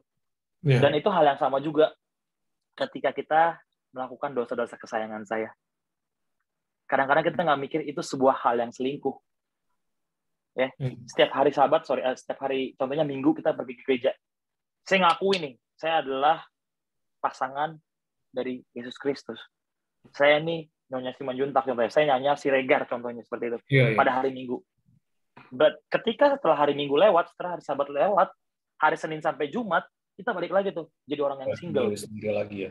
Kita pura-pura nggak mau punya suami kayaknya. Dilihat orang, bener nggak sih? Hal yang sama sering terjadi kayak akhirnya gitu. Selingkuh ya sama orang And lain. That's what happened, Bang, gitu. Akhirnya kita selingkuh gitu. Akhirnya kita selingkuh. Putus. Iya. Aku belum nonton sih Layangan Putus, tapi anyway kayak gitu, Bang. Ketika kita berada di rumah, ketika saya pulang ke rumah, saya ngaku nih, saya Nyonya Siregar, saya Nyonya Simanjuntak. Tapi ketika out of the church, kita nggak anggap diri kita sebagai Nyonya Simanjuntak atau Nyonya Siregar. Gereja itu rumah Tuhan nggak sih? Pertanyaannya. Dan kadang-kadang itu yang sering jadi fokus. Kita anggap diri kita menjadi Nyonya Simanjuntak, jadi Nyonya Siregar ketika di rumah aja. Ketika kita anggap kita jadi anak Tuhan, kita jadi pasangan Tuhan ketika kita di gereja aja, ketika dalam rumah aja. Tapi ketika kita keluar dari rumah Tuhan, ketika keluar dari rumah kita, dari gereja, kita lupa apa status kita. Jadi single tadi itu gitu. Dan itu yang aku rasa gitu. Hal yang sama ketika Yakub pindah ke Mesir, ketika Abraham pindah ke Mesir dulu gitu. Mereka mau maju, mereka mau berani berangkat bukan karena mereka tahu daerahnya itu bagus. Dari Haran itu jauh lebih bagus apa yang mereka miliki gitu ya. Contohnya kayak sekarang kerjaan gue udah gaji 50 juta contohnya, udah punya posisi director region dan segala macam mungkin. Gue nggak tahu nih sekarang gue mau pindah ke perusahaan yang gue nggak tahu ini isinya apa, posisi gue apa di sana, gaji gue berapa di sana. Tapi gue mau go ahead. Kenapa? Karena yang ngajak gue pergi, yang ngajak gue pindah, gue kenal banget dia siapa. That's the faith of Jacob. That's the faith of Abraham. Yes. Karena mereka merasa they are belongs to Jesus. They are belongs to God. Mereka tahu mereka adalah bagian dari Tuhan. Jadi mereka nggak perlu khawatir. Mereka nggak tahu tuh. Gue sekarang kayak tadi banyak orang bilang gitu ya. Tadi gue sempat pikir-pikir gitu ya. Iya ya, tekanan sosial tuh kadang-kadang lebih kuat. Yang ngomongin orang, kenapa lu masih single, umur 30, belum punya ini, belum punya itu, belum pernah dan sebagainya. Iya, bro. Tapi kadang-kadang kita lupa gitu. We have everything. Yang mungkin orang-orang ngomong cuman yang apa ya, krocok atas-atasnya doang gitu. Iya, benar. Sementara privilege itu kita punya. Kenapa? Karena kita punya Tuhan gitu. Jehovah Jireh gitu. Provides everything. Dan itu yang aku rasa ketika tadi aku renungin gitu ya. Kenapa dibilang lalu firman-Nya, akulah Allah ayahmu. That's showing betapa komitmennya Tuhan. Bukan cuma sama ayahnya, bahkan sampai anak-anaknya, cucu-cucunya nanti, anak-anakmu gitu. That's the promise. Maka dibilang janganlah takut. Bukan kayak kita yang mungkin sekarang saya bilang sayang, besok ya nggak ada uang, abang gue tendang gitu ya. keluar dari rumah kita nggak ngaku kita Miss Siregar, Miss 5 juta. That's the Sedih point. banget ya kalau punya istri kayak gitu ya bro ya. Nggak ada uang Yes kita bang, tendang. gitu. Coba bayangin lah sekarang gitu. Kalau Ocha, Desi gitu ya, terus punya suami, ketika suaminya di luar rumah, denger dia single, what happened? Iya, iya. Berarti Sakit kita hati nggak begituin gitu? Tuhan ya sebenarnya ya. Kita lagi begituin Tuhan sih sebenarnya. Kita cuman Yes bang, apa ya, lip service aja lah. Cuman kayak yes bang. organisasi kayak gitu. Status bang. Ya. Dan itu kalau di rumah Tuhan gue aja. percaya Tuhan, Tuhan tuh ada, Tuhan tuh segala-galanya. Tapi Dan itu kalau sebenarnya di rumah Tuhan aja. actualnya kita ya dilit sama pikiran-pikiran kita juga, dilit sama orang lain, pendapat orang lain, pikiran orang lain, Yes. masalah kita. Makanya kebanyakan jadinya kultus sih, religi. Jadi kayak klise-klise doang. Oke, gue percaya, tapi kalau aku nyebutnya di Bible study yang udah lama banget tahun lalu, aku bilang kita cuma jadi fansnya Tuhan. Apa? Jadi fansnya Tuhan. Fans ya, benar, fans. Kayak fansnya K-pop. Ketika mereka gitu. lagi maju, I love you God, I love you Lord. Ketika we get blessed, I love you Lord. Tapi ketika kita dapat kesusahan, cari idol yang lain lah. Benar. Fans. Iya nggak sih, kalau cowok-cowok mungkin apa ya? Mungkin kalau nggak relate lah kalau K-pop. Kayak bola ya, fans dadakan banyak banget. MU lagi di posisi pertama, glory Man United, Chelsea dan sebagainya. But ketika dia nggak pernah jadi pemenang, ya nggak punya relation kan intinya kan? Yes bang. Ya, relation itu kata-kata yang aku tekanin. Sebetulnya dari apa ilustrasi yang tadi aku udah sampaikan buat kita gitu ya. Aku rasa apalagi ini kayaknya most of us, apalagi kayaknya hampir semua kita di sini yang hadir sudah 30-an ya. Aku nggak matok itu sebagai umur, tapi maksudnya sudah mature secara faith maupun secara pikiran dan umur gitu. Menurut aku hubungan inilah ya kayaknya sesuatu yang membuat kita bertahan gitu. Dan inilah aku rasa komitmen yang luar biasa yang Tuhan punya gitu ya, yang Tuhan selalu buka tangan buat kita gitu. Dia selalu nunggu, nggak cuma di rumah aja gitu, bahkan di luar rumah. Dan itu makanya kenapa Tuhan sering ulang-ulang di Perjanjian Lama dibilang akulah Allah yang pencemburu gitu. Karena dia tahu kita bakalan selingkuh. Karena dia tahu kita bakalan selingkuh. Karena dia tahu orang Israel bakalan selingkuh. It's just a few days. Waktu Musa naik ke Gunung Sinai, mereka udah buat Allah lain. Ya, lembu emas. Si orang yang tiap hari ngeliat Tuhan, ada tiang awan, tiang api, bisa melakukan seperti itu gitu. Apalagi kita yang literally kita nggak pernah lihat secara langsung. How God, bagaimana rupa Tuhan, bagaimana apa kita bisa pegang atau bentuk secara langsung seperti itu. Jadi mungkin itu sih menurut aku hubungan itu kan ada proses juga ya. Jadi kalau tadi ketika Desi bilang, sebenarnya aku juga nggak mau jawab mana yang lebih beruntung, kalau dibilang mana yang lebih rugi ya mungkin yang pertama. Tapi kalau dibilang mana yang lebih baik, I cannot say anything gitu. Buat dua-duanya. Karena dua-duanya sama-sama punya miss, dua-duanya punya weakness, dan dua-duanya itu perlu proses. Yang pertama prosesnya adalah bagaimana dia harus dibakar lagi, ya, supaya semakin murni imannya, supaya dia mau cari terus Tuhan, bukan cuma kenal aja, tapi dia cari tahu terus Tuhan. Dan yang kedua, bagaimana prosesnya Tuhan menemukan dia. Mungkin lewat orang-orang di sekelilingnya, mungkin lewat Alkitab, mungkin Tuhan berbicara langsung, I don't know. Tapi yang kedua ini kan, dia nggak tahu, mungkin karena belum ada medianya. Dan dia nggak mau cari tahu, karena dia mungkin nggak tahu juga dari mana tentang kebenaran ini tersebut, ya kan? Ada banyak reason lah, seperti itu. Tapi dua-duanya sama-sama punya kelemahan. Tapi sama kayak hubungan itu, that's the process. Bukan karena tiba-tiba, aku tahu kamu banyak duitnya, aku tahu kamu punya pekerjaan bagus, kita nikah. Dan aku yakin aku bakal berkomitmen sampai akhir. No, that's the process. Selagi nggak ada uang dia selingkuh ya, sedih banget itu. Yes bang, that's the process. Kita nggak tahu ya situasi besok gimana ya, kita lagi susah, kita lagi bangkrut, lagi apa. Yes. Makanya ketika di wedding vows dibilang, ketika di wedding vows dibilang apa? Saya bersedia, baik sakit ataupun sehat, ya kan? Baik kaya ataupun miskin, suka ataupun duka. That's the itulah komitmen sebenarnya Tuhan sama kita, gitu. Makanya Tuhan digambarkan sebagai apa? Mempelai laki-laki, ya kan? Kita mempelai wanita sebagai umat Tuhan. Dan hubungannya tuh intim banget sebetulnya, intimasi kalau kita bahas benar-benar, kalau kita baca benar-benar gitu. Dan aku rasa itulah alasan kenapa pahlawan-pahlawan iman di Ibrani 11 tertulis namanya. Bukan karena mereka jatuh cinta pada pandangan pertama langsung setia sampai akhir, no. Tapi karena ada pasang surut, tapi karena ada jatuh bangun dalam hubungan mereka. Tapi mereka mau terus belajar mencintai Tuhan sepenuhnya. Itu yang bikin mereka bertahan sampai akhir. Mungkin itu. Sorry kalau kepanjangan. Ya bro, memberkati banget sih. Ya. Kalau kita lihat, Mas bisa gua ini nggak? Udah bisa, oke. Gimana? Udah mau 10:30? The last 4 minutes kali, Bang. Kita limit aja ya. Aku udah 11:30 juga. Iya, kan. Panjangan aku ngomongin, sorry. Last 4 minutes boleh, Bang? Oke, Bang. Kalau aku lihat ya, gue penasaran sih, kadang curious banget sama si Stefanus ya. Stefanus dia kan ikut Tuhan gitu kan. Tapi sampai dia dilempari, guys, sampai mati, dia tuh masih senyum loh. Kalau kalian baca ya. Ya, jadi ini relate sama apa yang dibilang Bang Stephen tadi ya.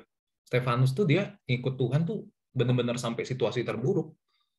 Tapi poinnya adalah gue lihat dia nggak menderita sama sekali, Dol. Kayak gitu, nggak menderita. Jadi gue emes banget sih ketika gue baca Alkitab itu. Situasinya udah buruk banget, dilemparin sampai mati, mau mati. Sampai mati beneran ya, itu berapa batu gitu kan. Tapi dia lagi posisi nggak salah. Tapi dia senyum loh, tertawa, dan dia bilang, ampunilah mereka nggak tahu apa yang mereka lakukan. Dia sambil ketawa, sambil senyum ngomong kayak gitu. Artinya, ketika kita setia ya sama Tuhan, itu bakal effortless, guys. Ya, meskipun situasinya buruk ya, itu kan di mata manusia ya. Kalau kita pegang status kita, status fansnya Tuhan, ya itu akan berat banget. Tapi kalau kita pegang statusnya kita bukan fansnya Tuhan, kita istrinya Tuhan atau suaminya Tuhan atau mempelainya Tuhan, itu nggak ada apa-apanya situasi begitu. Mungkin itu yang dialami oleh si Stefanus. Makanya dia masih bisa kayak ketawa, senyum. Coba nanti kalian baca ya, kenapa sih dia bisa senyum sampai dilemparin sampai mati? Dan dia bilang, mereka nggak tahu apa yang mereka lakukan. Ampunilah mereka. So, the problem is, kita sering nggak tahu nih, kita sering nggak sadar. Makanya, tadi si Desi bilang, mana yang nomor 1 atau nomor 2? Gue nomor 2.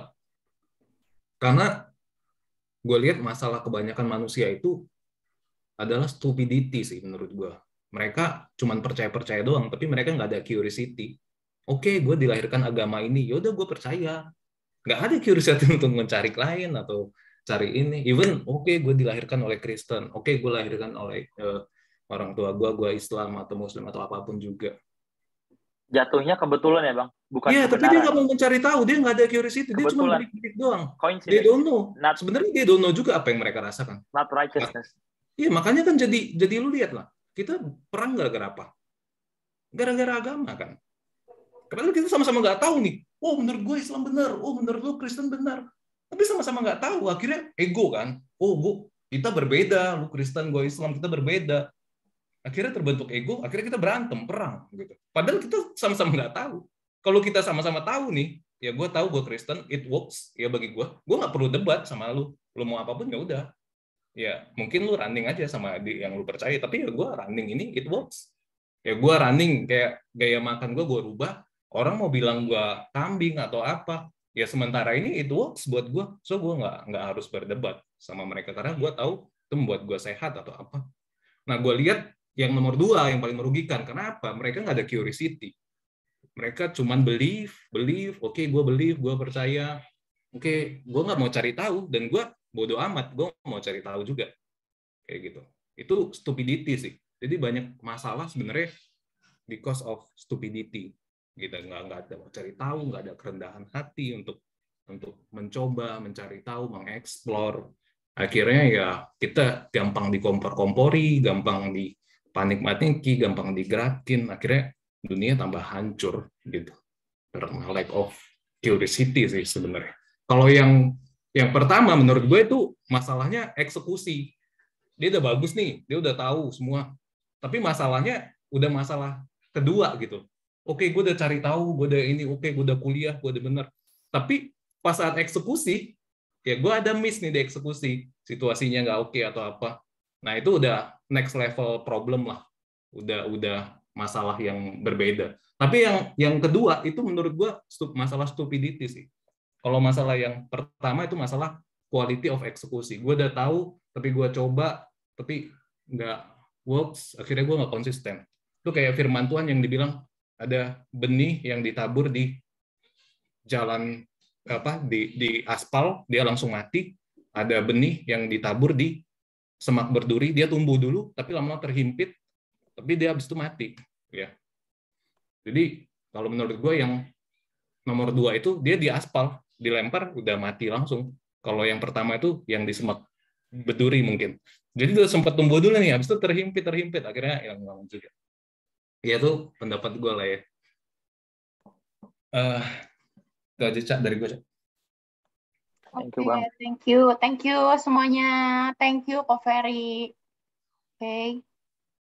Karena ini udah 10.31, mari kita lanjut ke doa ya, teman-teman. Boleh, ada yang mau didoakan?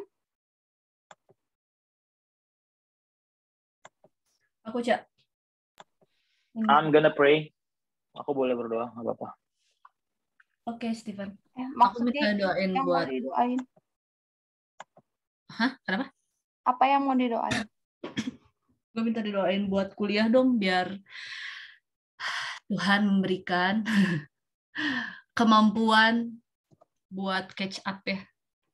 Semua materinya, maksudnya ini aduh challenging banget sumpah. Di makin kesini mungkin karena waktunya cuma 1 tahun belajarnya, terus cuma setiap weekend, jadi materinya banyak sekali, PR-nya banyak sekali, terus ya agak kewalahan, tapi gue tahu ini harus ditaklukin sih, cuman ya gitu, kadang-kadang gue jadi kayak nanar sendiri. Ya minta doanya deh biar Tuhan kasih aku hikmat ya buat ngatur semuanya, bisa nyelesain semuanya dengan baik, amin.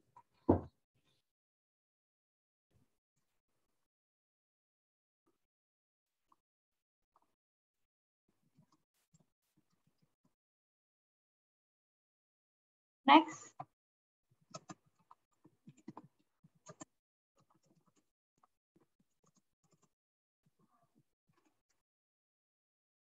Ada yang mau didoain?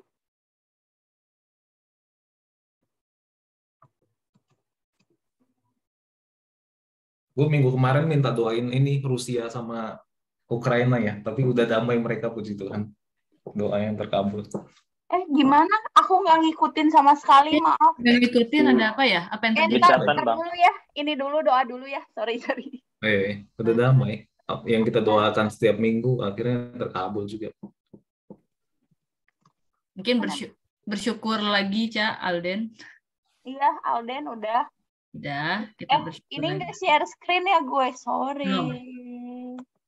Alden, kita bersyukur lagi. Lalu Ellen, kita terus dukung doa juga. Dia juga struggling soal pekerjaan, soal stay or... Paket itu ya, paket orang muda ya. Pekerjaan, apalagi tuh, pasangan. Pekerjaan sih Bang, dia lagi mostly soal pekerjaan. Tania mana? Tania? Oh iya, Tania. Steven Kenapa? Ya? Tania kemana? Kita hari ini nggak ada poster, jadi nggak aku share. Oh, sorry. Aku ya lagi otaknya. Kalau nggak ada poster, bingung. Ntar takutnya disalah sangka kan. Maksudnya ya cowok ke cewek kan bukan gimana-gimana, cuma takutnya dikirain maksud apa yang lain. Aku kadang-kadang kira gitu. Jadi kadang-kadang emang pikir poster aja enakan gitu. Cuman abis poster baru kayak ayo deh gitu. Oh iya. Tania sorry. Mana ya? Kita sama-sama lupa. Kenapa? Yang berapa minggu lalu join juga kan? Siapa? Yang beberapa minggu, 2 minggu join juga. 2 minggu lalu kayaknya. Iya, join. Dia interest kok, maksudnya dia pengen belajar, dia bilang dia pengen cari komunitas. Cuma kadang-kadang malu gitu kan, anak muda kan. Oke. Iya.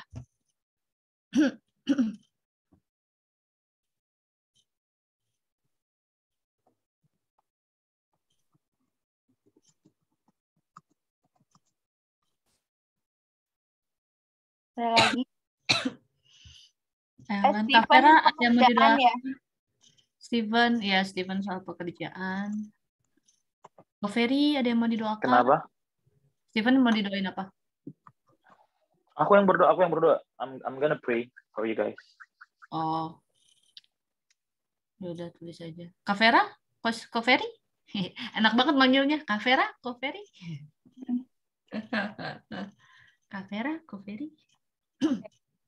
Pakai orang muda aja lah. Siap, Kak.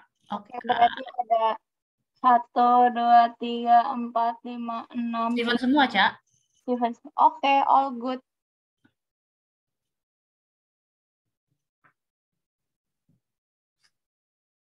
Can you see that?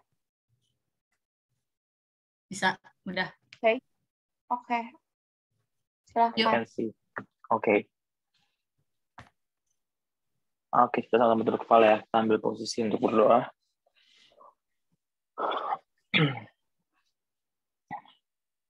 Kita bersatu dalam doa. Maha besar Tuhan, Bapa yang bertata dalam kerajaan surga, Bapa yang kekal, Bapa yang baik. Tuhan, kembali datang padamu pada malam hari ini. Kami bersyukur ya Bapa untuk kesempatan kembali kami boleh belajar dari firman-Mu pada malam hari ini. Tuhan, kami tahu pada malam hari ini kami sudah letih secara fisikal atau mungkin secara pikiran juga Tuhan. Tapi kami puji Tuhan untuk kesempatan kami masih boleh mendapatkan sesuatu Tuhan pada malam hari ini.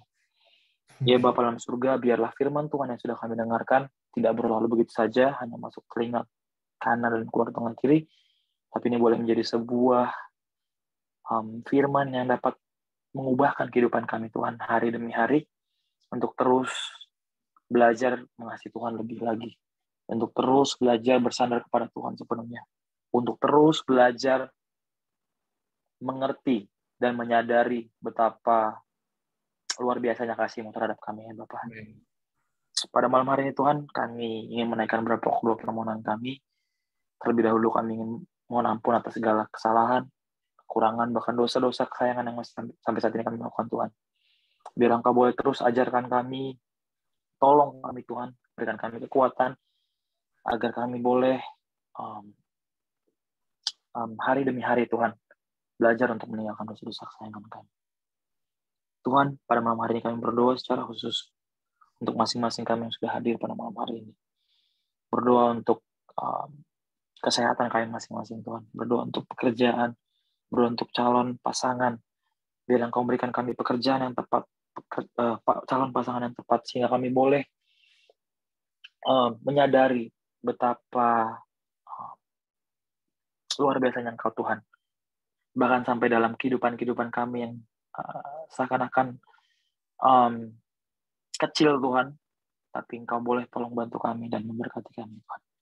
Kami berdoa untuk komunitas kami ini, Bible study kami, biar kami boleh sama-sama semakin bertumbuh di dalam Tuhan. Biar kami boleh semakin kuat, bukan hanya dalam imun, tapi dalam iman kami Tuhan setiap harinya. Bapa dalam surga, kami bersyukur untuk Ukraina dan Rusia juga sudah semakin meredam. Biar Tuhan Kau memberkati agar gencatan ini juga boleh semakin hari semakin membaik Tuhan, dan semuanya boleh berjalan dengan lancar proses perdamaian, dan nama Tuhan saja yang dimuliakan.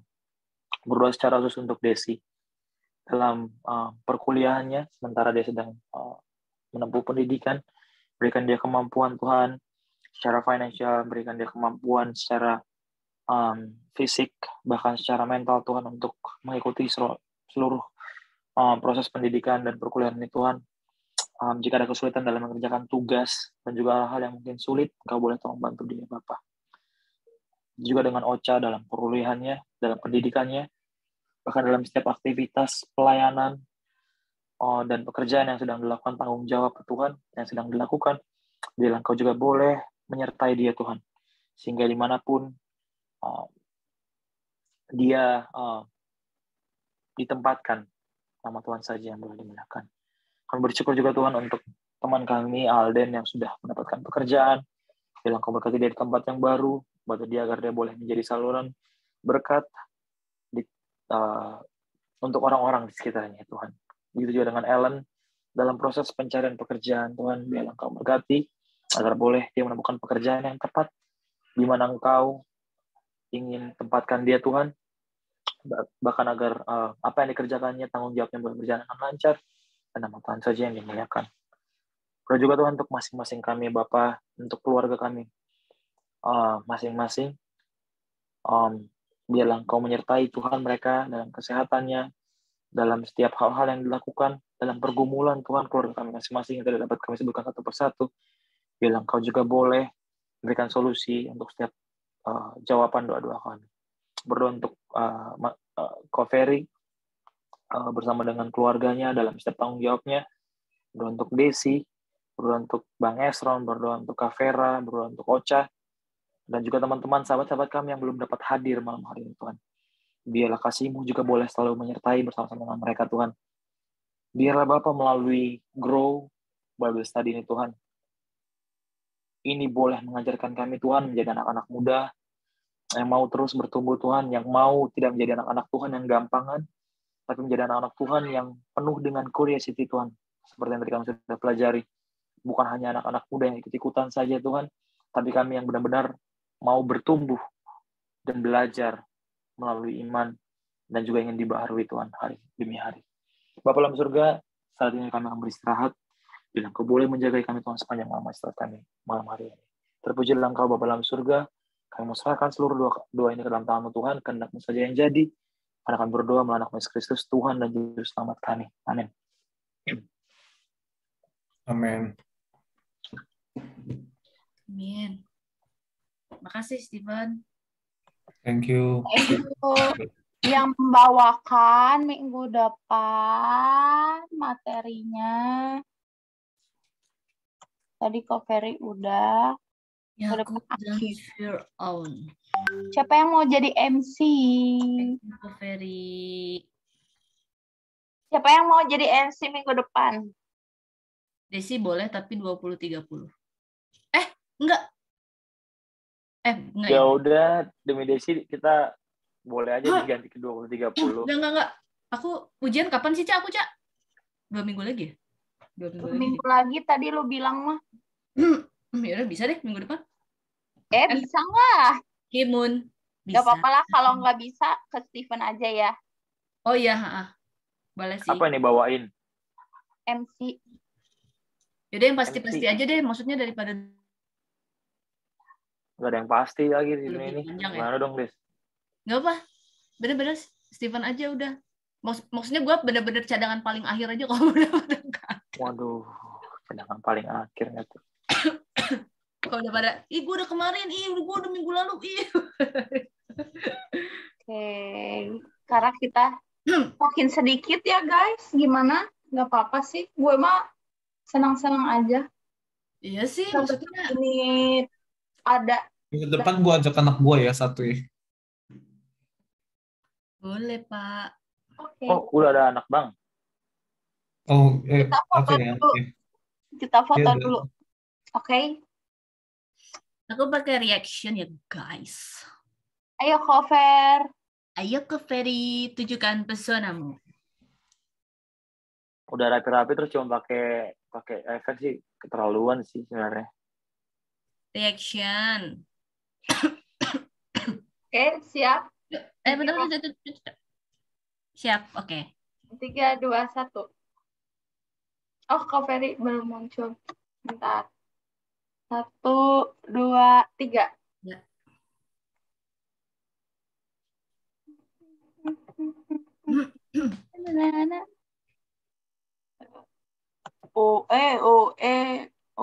Oke. Tongkrongan kami.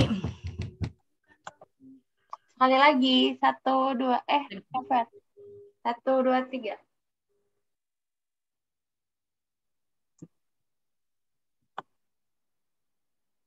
Okay, all good. You. Yeah. See you next week ya. Thank you guys.